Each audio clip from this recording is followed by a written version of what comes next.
पदारविन्दं योगेश्वरैर्हृदि चिन्त्यमगाधबोधैः संसारकोपपतितोत्तरावलम्बनं गेहं जुषामपि मनस्युदियात् सदा नः शीर्यत्ररूपिं यरुगाय पादयोः करोति मानं बहुधा विभूतिभिः प्रियङ्कश्रितायाः कुसुमाकरानुगैः विगीयमाना प्रियकर्मगाजिति देहेन्द्रियप्राणमनोभिमानो जीवोऽन्तरात्मा गुणकर्ममूर्तिः सूत्रं महानित्युरुधेह गीतः संसार आधावति कालतन्त्रः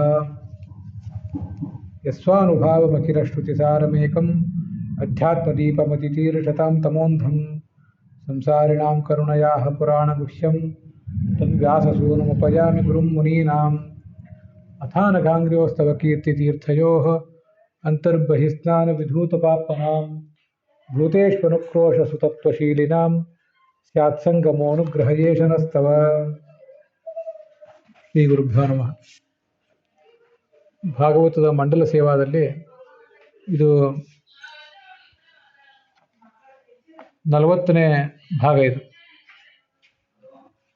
ಇವತ್ತು ಭಾಗವತದ 69ನೇ ಅಧ್ಯಾಯವನ್ನು ನಾವು ನೋಡಬೇಕಾಗಿದೆ.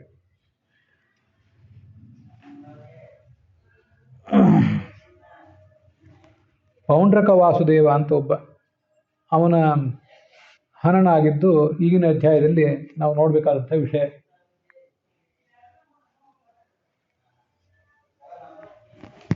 ನಾನು ಈ ಹಿಂದೆ ಶೃಗಾಲ ವಾಸುದೇವ ಅನ್ನೋ ಒಂದೊಬ್ಬೊಂದು ಕಥೆ ಹೇಳಿದ್ದೆ. ಆ ಶೃಗಾಲ ವಾಸುದೇವ, ಪೌಂಡ್ರಕ ವಾಸುದೇವ ಮತ್ತು ಈ ಭಗವಂತ ವಾಸುದೇವ ಇವರೆಲ್ಲರೂ ಕೂಡ ಸಹೋದರರೇ. ಎಲ್ಲರೂ ವಸುದೇವನ ಮಕ್ಕಳಿವರು. ವಸುದೇವನ ಮಕ್ಕಳಿಂದ ಆದ್ದರಿಂದ ಎಲ್ರಿಗೂ ವಾಸುದೇವ ಅಂತ ಹೆಸರು.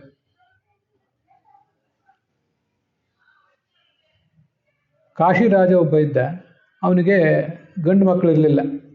ಅವನ ಕಥಾ ಈ ಪೌಂಡ್ರಕ ವಾಸುದೇವನ ಕಥೆಯಲ್ಲಿ ಕೇಳಿ ಬರ್ತದೆ.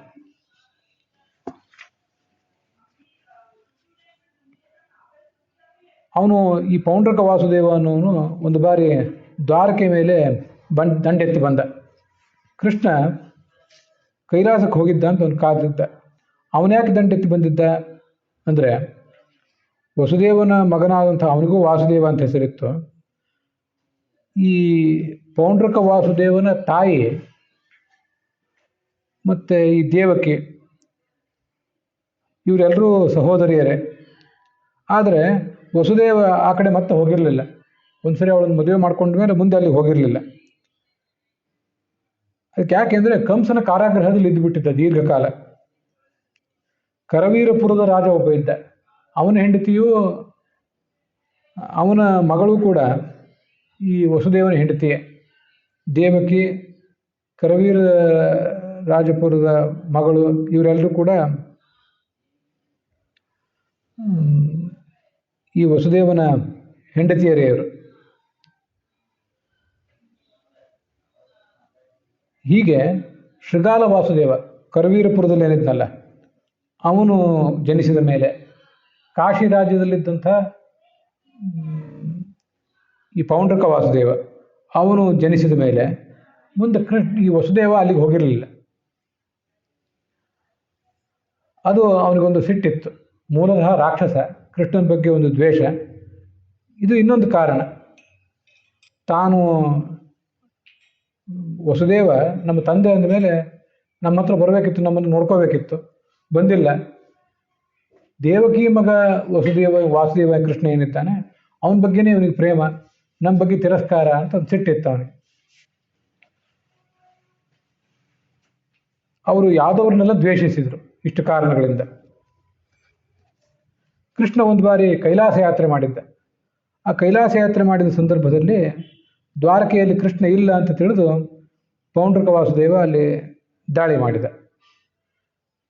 ಬಲರಾಮ, ಸಾತ್ಯಕಿ, ವಸುದೇವ, ಉದ್ಧವ ಮತ್ತು ಉಳಿದೆಲ್ಲ ಯಾದವರು ಇವರೆಲ್ಲ ಸೇರಿಸಿ ಆ ಯಾದವರ ಸೈನ್ಯಕ್ಕೆ ಮುಂದಾಳುಗಳಾಗಿ ಆ ಪೌಂಡ್ರಕ ವಾಸುದೇವನನ್ನು ಸೋಲಿಸಿಬಿಟ್ರು.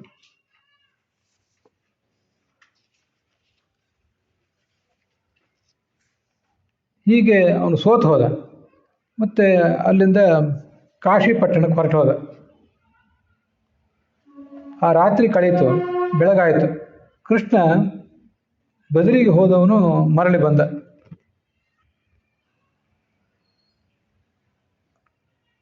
ಎಲ್ಲ ಯದುಗಳು ಅವರೆಲ್ಲ ಕೃಷ್ಣನನ್ನು ಸ್ವಾಗತಿಸಿದರು.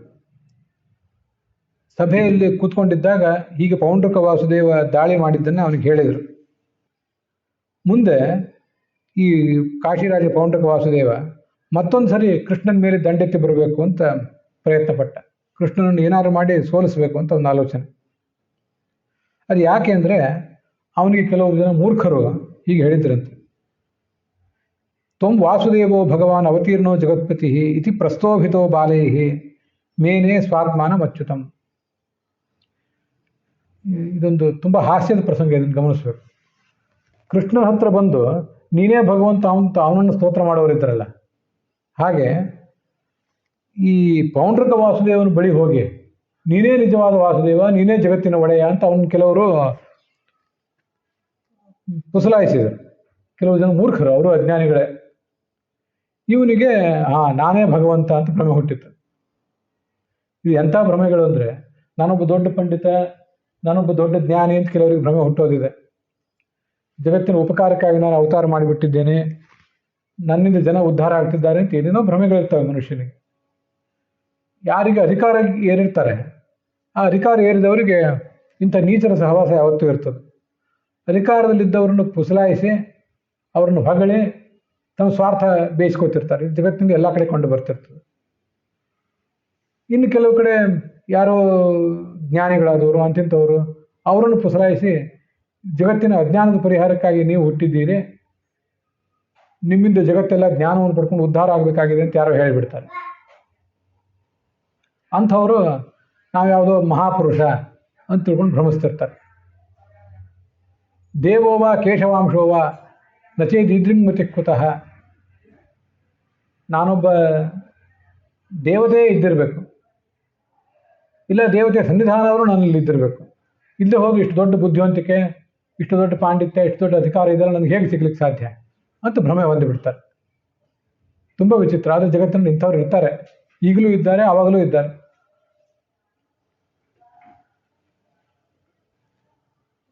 ತನ್ನ ಸಮೀಪದ ರಾಜರಿಗೆಲ್ಲರಿಗೂ ಕೂಡ ಅವನೊಂದು ಭಯ ಹುಟ್ಟಿಸಿದ. ನಾನೇ ಭಗವಂತ, ಅದನ್ನು ಹೇಳಬೇಕು ನೀವು, ಇಲ್ಲೇ ಹೋಗಿ ನೀವು ದಂಡ ಹಾಕ್ತೇನೆ ಅಂತ. ಕೆಲವು ಬೇರೆ ಮೂರ್ಖರು ಹಾಗೆ ಕರೆದ್ರು, ಇವನ್ನೇ ಭಗವಂತ ಅಂತ ಹೇಳಿ ಶುರು ಮಾಡಿದ್ರು. ತಾನೇ ಭಗವಂತ ಅಂತ ತಿಳ್ಕೊಂಡ್ಬಿಟ್ಟ.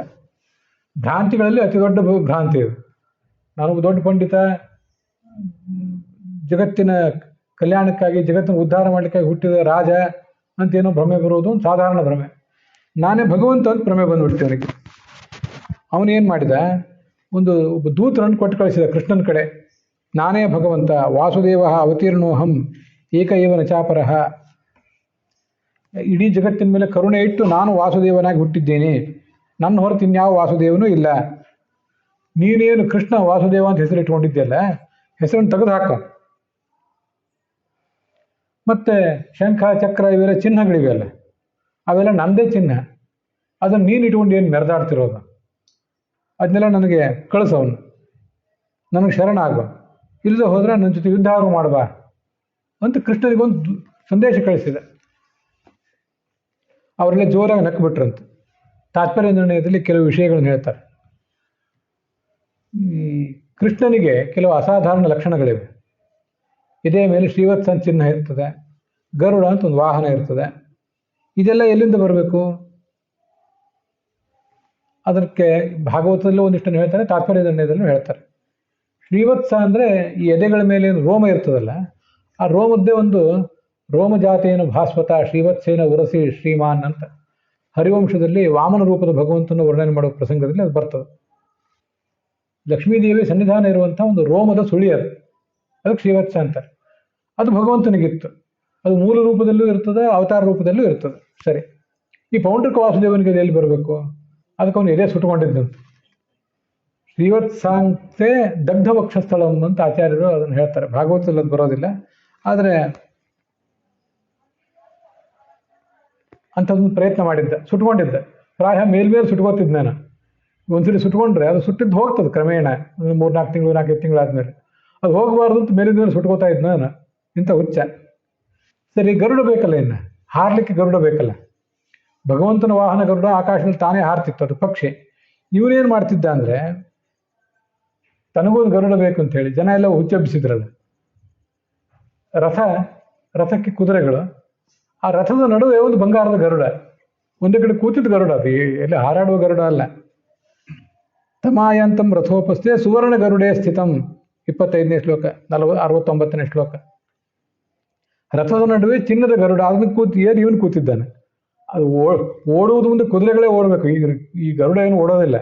ಇದು ಬಂಗಾರದ ಗರುಡ ಅಷ್ಟೇ, ದುಡ್ಡಿತ್ತು ಮಾಡಿದ ಅಷ್ಟೇ, ಇಂಥ ಹುಚ್ಚ. ಶಂಖ, ಚಕ್ರ, ನಂದಕ, ಗದ, ಶಾರ್ಂಗ ಅದನ್ನೆಲ್ಲ ಇಟ್ಕೊಂಡಿದ್ದ. ತಂದೆ ಆದ ಶಂಖ ಅಂತ ಶಂಖ ತಗೊಂಡಿದ್ದ, ಚಕ್ರನೂ ಇಟ್ಕೊಂಡಿದ್ದ, ನಂದಕ ಅಂತ ಒಂದು ಖಡ್ಗ, ಅದು ಭಗವಂತನ ಹತ್ರ ಇರೋದಲ್ಲ, ಅದನ್ನೆಲ್ಲ ಇವನು ಇಟ್ಕೊಂಡಿದ್ದ. ಆದರೆ ಆ ಖಡ್ಗಗಳಿಗಿರುವ ಶಕ್ತಿ ಅದೆಲ್ಲ ಇದಕ್ಕೆ ಇದ್ದಿದ್ದಿಲ್ಲ, ಅದು ವಿಷಯ ಬೇರೆ ಅಂತೂ ಇಟ್ಕೊಂಡಿದ್ದ. ಇವನು ಚಕ್ರ ಭಗವಂತನ ಚಕ್ರದಂತೆ ಪ್ರಯೋಗ ಮಾಡಿ ಶತ್ರುವನ್ನು ಕೊಲ್ತಿತ್ತೋ ಇಲ್ಲೋ ಅದು ಗೊತ್ತಿಲ್ಲ, ಅಂತೂ ಇಟ್ಕೊಂಡಿದ್ದ. ಕೌಸ್ತುಭ ಮಣಿನೂ ಒಂದು ಇಟ್ಕೊಂಡಿದ್ದ, ಯಾವುದೋ ಒಂದು ಮಣಿ ಇಟ್ಕೊಂಡು ಅದಕ್ಕೆ ಕೌಸ್ತುಭ ಅಂತ ಹೆಸರಿಟ್ಟಿದ್ದಿರಬೇಕು. ವನಮಾಲೆ, ಭಗವಂತನ ಕೊರಲಲ್ಲಿ ವನಮಾಲೆ ಇರ್ತದೆ. ವನಮಾಲಿ, ಗದಿ, ಶಾರ್ಂಗಿ ಅಂತ ಅವನು ವರ್ಣನೆ ಮಾಡ್ತಾರೆ. ಇವನು ಯಾವುದೋ ವನಮಾಲೆ ಹಾಕೋತಿದ್ದ, ಅದು ಎಂದೂ ಬಾಡದೇ ಇರುವ ವನಮಾಲೆ ಭಗವಂತನ ಕೊರಳಲ್ಲಿರೋದು. ಇದು ಬಾಡ್ತಿತ್ತು, ದಿನನಿತ್ಯ ಅದೊಂದು ಬೇರೆ ಬೇರೆನೇ ಹಾಕೋತಿದ್ದ. ಆ ಸ್ಥಾನಕ್ಕೆ ಬರುವಾಗ, ದರ್ಬಾರಿಗೆ ಬರುವಾಗ ನಿತ್ಯ ಅದನ್ನು ಹಾಕೊಂಡು ಬರ್ತಿದ್ದಿರಬೇಕು. ರೇಷ್ಮೆ ಪೀತಾಂಬರ ಎಲ್ಲ ಇಟ್ಕೊಂಡಿದ್ದ. ರಥದ ಮೇಲೆ ಗರುಡ ಧ್ವಜ ಇವಂದು ಇಟ್ಕೊಂಡಿದ್ದ. ಕೃತ್ರಿಮ ವೇಷ, ಅದನ್ನ ನೋಡಿ ಹೇಗಿತ್ತಂದರೆ, ನಾಟಕದಲ್ಲಿ ನಟರು ಬರ್ತಾರಲ್ಲ, ಕೃಷ್ಣನ ವೇಷನೂ ಹಾಕ್ತಾರೆ, ರಾಮನ ವೇಷನೂ ಹಾಕ್ತಾರೆ, ಹಾಕ್ಲಿಕ್ಕೆ ಯಾರ ವೇಷ ಆದರೂ ಹಾಕ್ತಾರೆ. ಕೃಷ್ಣ ಅದನ್ನು ಜೋರಾಗಿ ನಕ್ಕ. ಅವರಿಬ್ಬರ ನಡುವೆ ಒಂದು ದೊಡ್ಡ ಯುದ್ಧವೇ ನಡೀತು. ಅನೇಕ ಜನ ರಾಜರಿದ್ದರು. ಕೃಷ್ಣ ಈ ಥರ ಯುದ್ಧ ಮಾಡಿ ತನ್ನ ಚಕ್ರಾಯುಧದಿಂದ ಅವನ ತಲೆ ಕತ್ತರಿಸಿ ಹಾಕಿದ. ಪೌಂಡ್ರಕ ವಾಸುದೇವ ಅಲ್ಲಿ ಸತ್ತೋಗಿಬಿಟ್ಟ. ಕೃಷ್ಣ ದ್ವಾರಕೆಗೆ ಬಂದ. ಅವನ ತಲೆ, ಆ ಪೌಂಡ್ರಕ ವಾಸುದೇವನ ತಲೆ ಇತ್ತಲ್ಲ, ಅದನ್ನು ಕತ್ತರಿಸಿ ಹಾಕಿದ. ತಥಾ ಕಾಶಿಪತೆ ಕಾಯ ಚಿರ ಉತ್ಕೃತ್ಯ ಪತ್ರಿಭಿ, ಇನ್ನೊಬ್ಬ ಕಾಶಿರಾಜ ಬಂದಿದ್ದ. ಈ ಕಾಶಿರಾಜ ಪೌಂಡ್ರಕ ವಾಸುದೇವ ಇದ್ನಲ್ಲ, ಇವನಿಗೆ ಸಹಾಯಕನಾಗಿ ಮತ್ತೊಬ್ಬ ಇದ್ದ, ಅವನು ಬಂದಿದ್ದ. ಅವನ ತಲೆಯನ್ನು ಹಾರಿಸಿದ. ಆ ತಲೆ ಹಾರಿ ಎಲ್ಲಿ ಹೋಗಿ ಬಿತ್ತಂದರೆ, ಕಾಶಿ ಊರಲ್ಲಿ ಹೋಗಿ ಬಿತ್ತದು. ಜನರಿಗೆ ಗಾಬರಿ ಆಯ್ತಿದ್ದು ಯಾರ ತಲೆ ಅಂತ. ಅದು ಗೊತ್ತಾಯ್ತು, ಇದು ಕಾಶಿರಾಜಂದೇ ತಲೆ ಅಂತ. ಅವನ ಮಗ ಒಬ್ಬ ಇದ್ದ, ಸುದಕ್ಷಿಣ ಅಂತ. ತಂದೆಗೆ ಉತ್ತರ ಕ್ರಿಯೆ ಮಾಡಿದ. ನನ್ನ ತಂದೆಯನ್ನು ಕೊಂದವರು ಯಾರು, ಅವರನ್ನು ನಾನು ಬಿಡೋದಿಲ್ಲ, ಅವರನ್ನು ಕೊಂದು ತಂದೆ ಋಣ ತೀರಿಸ್ತೀನಿ ಅಂತ ಆಲೋಚನೆ ಮಾಡಿ ಈಶ್ವರನನ್ನು ಆರಾಧನೆ ಮಾಡಿದ. ಕಾಶಿಗೆ ಅವಿಮುಕ್ತ ಕ್ಷೇತ್ರ ಅಂತ ಹೇಳ್ತಾರೆ, ಹೆಸರು ಗೊತ್ತಿಲ್ಲ. ಅಲ್ಲಿ ಶಿವ ಅವನಿಗೆ ವರ ಕೊಟ್ಟ, ನನಗೆ ನಮ್ಮ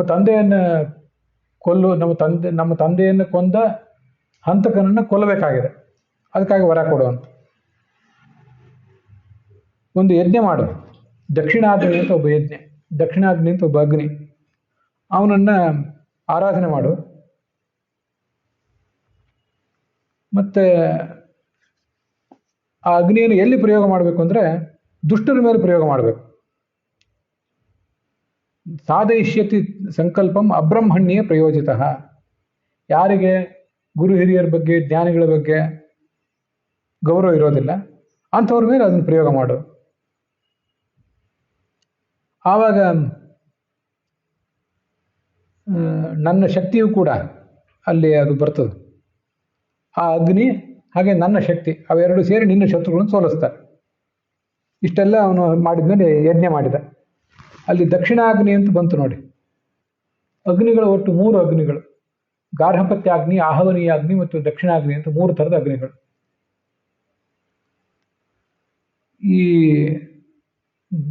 ಗಾರ್ಹಪತ್ಯಾಗ್ನಿ ಅಂದರೆ ಗೃಹದ ಯಜಮಾನ, ಮನೆ ಯಜಮಾನ ನಿತ್ಯ ಒಂದು ಅಗ್ನಿಯನ್ನು ಆರಾಧನೆ ಮಾಡ್ತಿರ್ತಾನೆ. ಅದಕ್ಕೆ ಗಾರ್ಹಪತ್ಯಾಗ್ನಿ ಅಂತ ಹೇಳ್ತಾರೆ. ಗೃಹಪತಿ, ಮನೆಯ ಯಜಮಾನ, ಅವನಿಗೆ ಸಂಬಂಧಪಟ್ಟ ಅಗ್ನಿ ಅದು. ಎಲ್ಲರೂ ಕೂಡ ಅಗ್ನಿಯ ಆರಾಧನೆ ಮಾಡ್ತಿದ್ರು ಅವಾಗ. ಅವನು ಯಾವ ಅಗ್ನಿಯಲ್ಲಿ ಆರಾಧನೆ ಮಾಡ್ತಿರ್ತಾನಲ್ಲ, ಆ ಅಗ್ನಿಯಿಂದಲೇ ಅವನನ್ನು ಸುಡಬೇಕು ಕೊನೆಗೆ ಅವನು ಸತ್ತ ಮೇಲೆ. ಆ ಅಗ್ನಿ ಯಾವತ್ತೂ ಆರಬಾರ್ದು, ಮನೆಯಲ್ಲಿ ಆ ಥರ ಮೇಂಟೈನ್ ಮಾಡಿರ್ಬೇಕು. ಹೀಗೆಲ್ಲ ನಿಯಮಗಳಿವೆ. ಆಹವನೀಯ ಅಗ್ನಿ ಅಂದರೆ ವಿಶೇಷ ಹೋಮ ಏನಾದರೂ ಇದ್ದರೆ ಆಹವನೀಯ ಹೋಮ ಅಂತ, ಆಹವನೀಯ ಅಗ್ನಿ ಅಂತ ಅಲ್ಲಿ ಮಾಡ್ತಾರೆ. ದಕ್ಷಿಣಾಗ್ನಿ ಅಂತ ಏನಿದೆ, ಶತ್ರುವಿನ ನಾಶಕ್ಕಾಗಿ ಮಾಡುವ ಹೋಮಗಳನ್ನೆಲ್ಲ ಈ ದಕ್ಷಿಣಾಗ್ನಿಯಲ್ಲಿ ಮಾಡಬೇಕು. ಇದು ಒಟ್ಟು ವಿಧಾನ. ದಕ್ಷಿಣಾಗ್ನಿಯಲ್ಲಿ ಹೋಮ ಮಾಡಿದ ಅವನು ಈ ಸುದರ್ಶನ. ಅಲ್ಲಿ ದಕ್ಷಿಣಾಗ್ನಿ ಹೊರಗೆ ಬಂದ. ಭಯಾನಕವಾದ ಕಣ್ಣು, ಕೆಂಪು ಬಣ್ಣದ ಜಟೆಯ, ಮೀಸೆ, ಕೋರೆ ದಾಡಿಗಳು. ಅಗ್ನಿಯನ್ನೇ ಪ್ರಯೋಗ ಮಾಡಿದ. ದ್ವಾರಕೆ ಕಡೆ ಹೋಗಿ ಕೃಷ್ಣನ ನಾಶ ಮಾಡುವಂತ ಕಳಿಸಿದ. ಇದು ಅಭಿಚಾರಾಗ್ನಿ, ಮಾಟ ಮಂತ್ರದ ಅಗ್ನಿ ಇದು. ಈ ಕಥೆಯನ್ನು ಯಾಕೆ ಹೇಳ್ತಿದ್ದೀನಿ ಅನ್ನೋದನ್ನ ನೀವು ಗಮನಿಸಿರಿ. ದ್ವಾರಕಾವಾಸಿಗಳಿಗೆಲ್ಲ ಭಯ ಆಯಿತು. ಕೃಷ್ಣ ಆರಾಮಾಗಿ ಜೂಜಾಡ್ತಾ ಕೂತಿದ್ದ. ಜೂಜಾಟ ಆಡುವುದು ಅಂದರೆ ಸಂಪತ್ತನ್ನು ಪಣ ಇಟ್ಟು ಆಟ ಅಲ್ಲ, ವಿನೋದಕ್ಕಾಗಿ ಆಡುವ ಜೂಜಾಟ ಇದು. ಇಲ್ಲಿ ಜನ ಬಂದು ಬೆಂಕಿ ಬರ್ತಾ ಇದೆ ಕಾಪಾಡು ಅಂತ ಕೇಳ್ಕೊಂಡ್ರು. ಆಗ ಭಯ ಪಡಬೇಡಿ, ನಾನು ಬರ್ತೀನಿ ಅಂತ ಹೇಳಿದೆ. ಗೊತ್ತಾಯಿತು ಇದು ಶಿವನ ವರಬಲದಿಂದ ಈ ಸುದರ್ಶನ ಮಾಡಿದ್ದು ಅಂತ. ತನ್ನ ಪಕ್ಕದಲ್ಲೇ ಸುದರ್ಶನ ಚಕ್ರ ಇತ್ತು. ಪಾರ್ಶ್ವಸ್ಥಂ ಚಕ್ರಮಾದಿಶತ್. ಅವನ ಕೈಯಲ್ಲೇ 4 ಕೈ ಅಂತ ಇರ್ತಲ್ಲ. ಆದರೆ ಒಂದೊಂದು ವಿಚಾರ ಗೊತ್ತಿರಬೇಕು. 4 ಕೈ ಇದ್ದರೂ ಕೂಡ ಒಂದು ಕೈಯಲ್ಲಿ ಚಕ್ರ, ಒಂದು ಕೈಯಲ್ಲಿ ಶಂಖ, ಗದೆ, ಖಡ್ಗ ಇದನ್ನ ಇಟ್ಕೊಂಡು ಓಡಾಡ್ತಾ ಕೂತಿರೋದಿಲ್ಲ ಯಾರು. ನಮ್ಮಲ್ಲಿ ಅಂಥವೆಲ್ಲ ಏನೇನೋ ಅಸಂಗತಿಗಳನ್ನು ತೋರಿಸ್ತಿರ್ತಾರೆ. ಕೃಷ್ಣ ಬಂದಂದ್ರೆ ಯಾವಾಗಲೂ ಕೊಳಲಿಟ್ಕೊಂಡು ಬರೋದು. ಕೃಷ್ಣ ಕೊಳಲಿಟ್ಕೊಂಡು ಯಾವಾಗ ಬರ್ತಿದ್ದ ಅಂದರೆ ಬೃಂದಾವನದಲ್ಲಿ ನಂದಗೋಕುಲದಲ್ಲಿ ಬರ್ತಿದ್ದ. ಅವನು ನಾಳೆ ವಯಸ್ಸಾದ್ಮೇಲೆ ರಾಜ್ಯಸಭೆಗೆ ಬರುವಾಗೆಲ್ಲ ಕೃಷ್ಣ ಕೈಯಲ್ಲಿ ಕೊಳಲಿಟ್ಕೊಂಡು ರಾಜ್ಯಸಭೆಯಲ್ಲಿ ಸಂಗೀತ ಕಚೇರಿ ಕೊಡ್ಲಿಕ್ಕೆ ಬಂದಿರೋದಿಲ್ಲ ಅವನು. ಆದ್ದರಿಂದ ಕೊಳಲಿಗೆ ಅಲ್ಲಿ ಕೆಲಸ ಇಲ್ಲ. ಹಾಗೆ ಎಲ್ಲ ಆಯುಧಗಳನ್ನೂ ಅವನು ಇಟ್ಕೊಂಡು ಓಡಾಡ್ತಿರೋದಿಲ್ಲ. ಆದರೆ ಸುದರ್ಶನ ಚಕ್ರ ಅಂದರೆ ಅದು ಅವನು ದೇವತೆ. ಅದು ಅವನ ಸಮೀಪದಲ್ಲಿ ಯಾವತ್ತೂ ದೇವತೆಗಳು ಇದ್ದೇ ಇರ್ತಾರೆ. ಸಾಮಾನ್ಯ ಮನುಷ್ಯನಿಗೆ ಕಣ್ಣಿಗೆ ಕಾಣದೇ ಇರ್ಬೋದು. ಅದಕ್ಕೆ ಆಜ್ಞೆ ಮಾಡಿದ, ಹೋಗ ಬೆಂಕಿಯನ್ನು ನೋಡ್ಕೋ ಅಂತ. ಸುದರ್ಶನ ಚಕ್ರ ಸೂರ್ಯನಂತೆ ತೊಳಗುತ್ತಾ ಅದು ಹೊರಗೆ ಬಂತು. ಈ ಸುದರ್ಶನ ಚಕ್ರದ ತೇಜಸ್ಸಿನ ಹೊಡೆತ ತಾಳದೆ ಆ ಮಾಟ ಮಾಡಿದ ಅಗ್ನಿ ಇತ್ತಲ್ಲ, ಅದು ಮರಳಿ ಕಾಶಿಗೆ ಹೋಯ್ತು. ಅದಕ್ಕೊಂದು ಅವಮಾನ. ಅದು ತಾನು ಬಂದು ಕೆಲಸ ಆಗಬೇಕಿತ್ತು. ಬೇರೆಯವ್ರ ಮೇಲೆ ಆಗಿದ್ದ ಕೆಲಸ ಆಗ್ತಿತ್ತು. ಅವನೇನು ಹೇಳಿದ್ದ, ಎಲ್ಲೆಂದು ಪ್ರಯೋಗ ಮಾಡಬೇಕು ಅಂತ ಹೇಳಿದ್ದ, ಯಾರಿಗೆ ದೇವತೆಗಳ ಬಗ್ಗೆ, ಭಗವಂತನ ಭಕ್ತರ ಬಗ್ಗೆ ಗೌರವ ಇಲ್ಲ ಅಂಥವ್ರ ಮೇಲೆ ಅದನ್ನು ಪ್ರಯೋಗ ಮಾಡು ಅಂತ ಹೇಳಿದ್ದ. ಅದನ್ನು ಬಿಟ್ಟು ದೇವ್ರ ಮೇಲೆ ಪ್ರಯೋಗ ಮಾಡಿದ್ರೆ, ದೇವ್ರ ಮೇಲೆ ಅಲ್ಲ, ದೇವ್ರ ಮೇಲೆ ಭಕ್ತರ ಮೇಲೆ ಪ್ರಯೋಗ ಮಾಡಿದರೂ ಆಗೋದಿಲ್ಲ. ದೂರ್ವಾಸನ ಕಥೆಯಲ್ಲಿ ನಾವು ನೋಡಿದ್ದೇವೆ. ಸುದರ್ಶನ ಚಕ್ರದ ಮಹತ್ವ ಅದ. ಎಲ್ಲಿ ಸುದರ್ಶನ ಚಕ್ರ ಇರ್ತದೋ, ಅದರ ತೀರ್ಥ ದೇವ್ರ ಪೂಜೆಯಲ್ಲಿ ನಡೀತಿರ್ತದೋ, ಅಲ್ಲಿ ಅಂಥ ಭಕ್ತನಿಗೆ ಯಾವತ್ತೂ ಭಯ ಇರೋದಿಲ್ಲ. ಅದನ್ನೆಲ್ಲ ಆ ಸುದರ್ಶನ ಚಕ್ರ ನೋಡ್ಕೋತದೆ. ದೂರ್ವಾಸನ ಕಥೆ ಒಂದು ನೋಡಿದ್ದೀವಿ. ಇದು ಇನ್ನೊಂದು ಕಥೆ. ಅಜ್ಞಾನಿಗಳ ಮೇಲೆ, ದುಷ್ಟರ ಮೇಲೆ ಅದನ್ನು ಪ್ರಯೋಗ ಮಾಡಬೇಕೇ ಹೊರತು ಸ್ವಯಂ ಭಗವಂತನ ಮೇಲೆ ಪ್ರಯೋಗ ಮಾಡಿದರೆ, ಸುದರ್ಶನ ಚಕ್ರನೇ ಆ ಬೆಂಕಿಗೆ ಬೆನ್ನಟ್ಟಿತ್ತು. ಆ ಬೆಂಕಿ ಮರಳಿ ಹೋಯಿತು. ಮರಳಿ ಹೋಗಿ ಆ ಸುದಕ್ಷಿಣನೇ ಸುಟ್ಟು ಬೂದಿ ಮಾಡಿಬಿಡ್ತು. ಅಲ್ಲಿಂದ ಅದು ಹೋಗಿ ಆ ಕಾಶಿರಾಜ ಏನಿತ್ತ, ಕಾಶಿರಾಜವನ್ನು ಅಲ್ಲಿ ಪ್ರವೇಶ ಮಾಡಿ ಅಲ್ಲಿ ಇಡೀ ಕಾಶಿನಗರವನ್ನೆಲ್ಲ ಅದು ಸುಟ್ಟು ಹಾಕಿತ್ತು. ಮತ್ತೆ ಮರಳಿ ಕೃಷ್ಣನ ಬಳಿಗೆ ಬಂತು. ಕಾಶಿರಾಜನ ಸುಟ್ಟು ಹಾಕುವುದು ಅಂದರೆ ಅಲ್ಲಿರುವ ಜನರನ್ನು ಸುಟ್ಟು ಹಾಕಲಿಲ್ಲ, ಅದು ಅಲ್ಲಿದೆ, ಅದು ಸ್ಪಷ್ಟವಾಗಿ.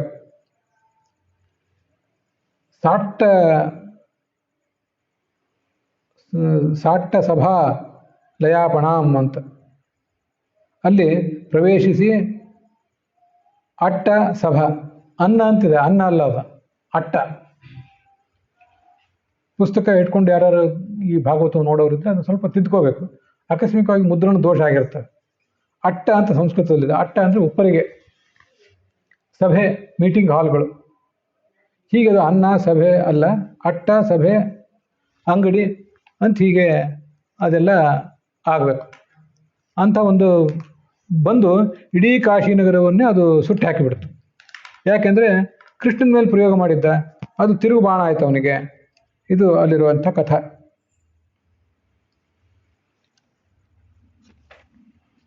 ಕೃಷ್ಣನ ಬಳಿಗೆ ಮತ್ತೆ ಬಂತು. ಈ ಕಥೆಯನ್ನು ನಾವು ಕೇಳಬೇಕು. ಅದರ ಫಲ ಹೇಳ್ತಾರೆ. ಯಾರು ಹೇಳ್ತಾರೋ, ಯಾರು ಕೇಳ್ತಾರೋ ಅವರಿಗೆ ಬ್ರಹ್ಮಹತ್ಯೆ ಮೊದಲಾದ ಎಲ್ಲ ದೋಷಗಳು ಕೂಡ ಪರಿಹಾರ ಕಾಣ್ತವೆ. ದೋಷ ಪರಿಹಾರಕ್ಕೆ ಅಂತ ಈ ಮಂಡಲ ಸೇವಾ ಕಾರ್ಯಕ್ರಮ ನಾವು ಇಟ್ಕೊಂಡಿದ್ದೇವೆ. ಎಷ್ಟು ವಿವರಗಳನ್ನು ಹೇಳ್ತಾರೆ ಅಲ್ಲಿ ವ್ಯಾಖ್ಯಾನಗಳಲ್ಲಿ ಗಮನಿಸಬೇಕು. ಅಗ್ನಿ ಅಂತ ಏನಿದ್ದ, ಪ್ರಧಾನ ಅಗ್ನಿ, ಅವನ ಮಗ ಇವನು, ಒಬ್ಬ ದೇವತೆ ಅವನು.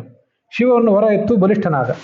ಆದರೆ ಆ ಸುದಕ್ಷಿಣ ನೀಚ, ಅವನು ಈ ಅಭಿಚಾರ ಹೋಮ ಮಾಡಿದ್ದರಿಂದ ಅದು ತನ್ನ ಕೆಲಸ ಏನೋ ಮಾಡ್ಲಿಕ್ಕೆ ಹೋಯ್ತು, ಕೃಷ್ಣನ ದ್ವಾರಕೆಯನ್ನು ಸುಡ್ಲಿಕ್ಕೆ ಹೋಯ್ತು. ಆದರೆ ಸ್ವಯಂ ಭಗವಂತನೇ ಆದ್ದರಿಂದ, ಭಗವಂತನ ಸುದರ್ಶನ ಚಕ್ರವನ್ನು ಕಳಿಸಿದ್ದರಿಂದ ಸುದರ್ಶನ ಚಕ್ರ ಈ ಅಗ್ನಿಯನ್ನು ನಾಶ ಮಾಡ್ತಿತ್ತು. ಆದರೆ ಅಗ್ನಿ ಒಂದು ದೇವತೆ ಆದ್ದರಿಂದ ಅದನ್ನು ನಾಶ ಮಾಡಲಿಲ್ಲ, ಸುಮ್ಮನೆ ಅದನ್ನು ಹಿಮ್ಮೆಟ್ಟಿಸಿ ಓಡಿಸಿತ್ತಷ್ಟೆ. ಬೇರೆ ರಾಕ್ಷಸರು ಯಾರೋ ಆಗಿದ್ರೆ ಸುಟ್ಟು ಬೂದನೆ ಆಗಿ ಹೋಗ್ತಿದ್ದೆ. ಸುದರ್ಶನ ಚಕ್ರಿಗೆ ದಾಳಿಗೆ ಸಿಕ್ಕು, ಸುಳ್ಳದೆ ಹಿಮ್ಮೆಟ್ಟಿಸಿತು. ಅದ್ರ ಕೆಲಸ ಏನು? ಇದು ನೀವು ಎಲ್ಲರೂ ಕೇಳಿರ್ತೀರಿ, ಮಾಟ ಮಂತ್ರಗಳನ್ನು ಮಾಡುವಾಗ ಭಾಳ ಎಚ್ಚರಿಕೆಯನ್ನು ಮಾಡಬೇಕು. ಪೂಜೆ ಮಾಡುವಾಗ ಸ್ವಲ್ಪ ಹೆಚ್ಚು ಕಡಿಮೆ ಆದರೂ ನಡೀತದೆ, ಫಲ ಕೊಡದೇನು ಸುಮ್ಮನೆ ವ್ಯರ್ಥ ಆಗಿ ವೇಸ್ಟ್ ಆಗಿಬಿಡ್ತದೆ. ಮಾಟ ಮಂತ್ರ ಮಾಡುವಾಗ ಸರಿಯಾಗಿ ಮಾಡದೆ ಹೋದರೆ ಅದು ತಿರುಗು ಬಾಣ ಆಗ್ತದೆ, ಅವರಿಗೆ ಹೊಡಿತದೆ ಅಂತ. ಅನೇಕ ದಿನ ಮಾಟ ಮಂತ್ರ ಮಾಡುವವರೆಲ್ಲ ತಮ್ಮ ಜೀವನದ ಕೊನೆ ಕಾಲಕ್ಕೆ ಎಲ್ಲನೂ ಕಳ್ಕೊಂಡು, ಆರೋಗ್ಯ ನೆಮ್ಮದಿ ಎಲ್ಲ ಕಳ್ಕೊಂಡು ಹುಚ್ಚರಂತೆ ಆಗಿ ಈ ಕಡೆ ಭಗವಂತನ ಅನುಗ್ರಹವೂ ಇಲ್ಲ, ಆ ಮಾಟ ಮಂತ್ರವೂ ಒಲಿಯಿಲ್ಲ ಕೊನೆಗೆ ಅಂತ ಆಗುವುದು ಈ ಕಾರಣಕ್ಕಾಗಿ. ಇಲ್ಲೂ ಆಗಿದ್ದು ಅದೇ ಥರ. ತನ್ನ ಕೆಲಸ ಏನಿತ್ತು, ದ್ವಾರಕೆಯನ್ನು ಸುಡಬೇಕಿತ್ತು. ಆದರೆ ಕೃಷ್ಣನ ಚಕ್ರ ಇದ್ದುದರಿಂದ ದ್ವಾರಕೆಯನ್ನು ಸುಡ್ಲಿಕ್ಕಾಗಲಿಲ್ಲ. ಅದನ್ನು ಯಾರನ್ನಾರು ಸುಡಬೇಕಲ್ಲ, ಈ ಸುದರ್ಶನನ್ನೇ ಸುಟ್ಟು ಹಾಕಿಬಿಡ್ತು. ಕಾಶಿರಾಜನ ಆ ನೀಚ ಆಡಳಿತಕ್ಕೆ ಒಳಪಟ್ಟಿದ್ದರಿಂದ ಅದನ್ನೆಲ್ಲ ಅಗ್ನಿ ಅನ್ನೋದು ಭಾರಿ ಶುದ್ಧಿದಾಯಕ, ಇದು ಗೊತ್ತಿರಲಿ. ಸ್ವಚ್ಛ ಮಾಡಲಿಕ್ಕೆ ನೀರು, ಅಗ್ನಿ, ವಾಯು ಇವೆಲ್ಲ. ಆದ್ದರಿಂದ ಯಾವುದಾದ್ರೂ ಬೆಳ್ಳಿ ಪಾತ್ರವೋ ಮತ್ತಾವುದೋ ಪಾತ್ರವೋ ಆಕಸ್ಮಿಕವಾಗಿ ಏನಾದರೂ ಎಂಜಲಾಗಿದ್ದರೆ ಅದು ಕೆಂಡದ ಸ್ಪರ್ಶ ಮಾಡಿಸ್ತಾರೆ. ಸ್ಪರ್ಶ ಮಾಡಿಸಿ ಮತ್ತೆ ಮುಂದೆ ನೈವೇದ್ಯ ಇತ್ಯಾದಿಕ್ಕೆ ಉಪಯೋಗ ಮಾಡ್ತಿರ್ತಾರೆ. ಸುಟ್ಟು ಹಾಕಿತ್ತು ಯಾಕೆ ಅಂದರೆ ಕಾಶಿನಗರದ ಅಪವಿತ್ರ ಹೋಗಲಿ ಅಂತ. ಮತ್ತೆ ಕಾಶಿನಗರ ಯಥಾವತ್ತು ಪರಮೇಶ್ವರನ ಸನ್ನಿಧಾನ ಅದರಿಂದ ಕಂಗೊಳಿಸಿತು. ಇದು ಅಲ್ಲಿ ಬಂದಿರುವಂಥ ಕಥಾ. ತಾತ್ಪರ್ಯ ನಿರ್ಣಯದಲ್ಲಿ ಅದೇ ಸಂಕ್ಷಿಪ್ತವಾಗಿದೆ. ಅದರ ಫಲಶ್ರುತಿ ಅಲ್ಲೇನು ಕಾಣಿಸೋದಿಲ್ಲ. ಕಾಶಿನಗರದಿಂದ ಹೊರಗದು ಬಂದಿತ್ತಷ್ಟೆ.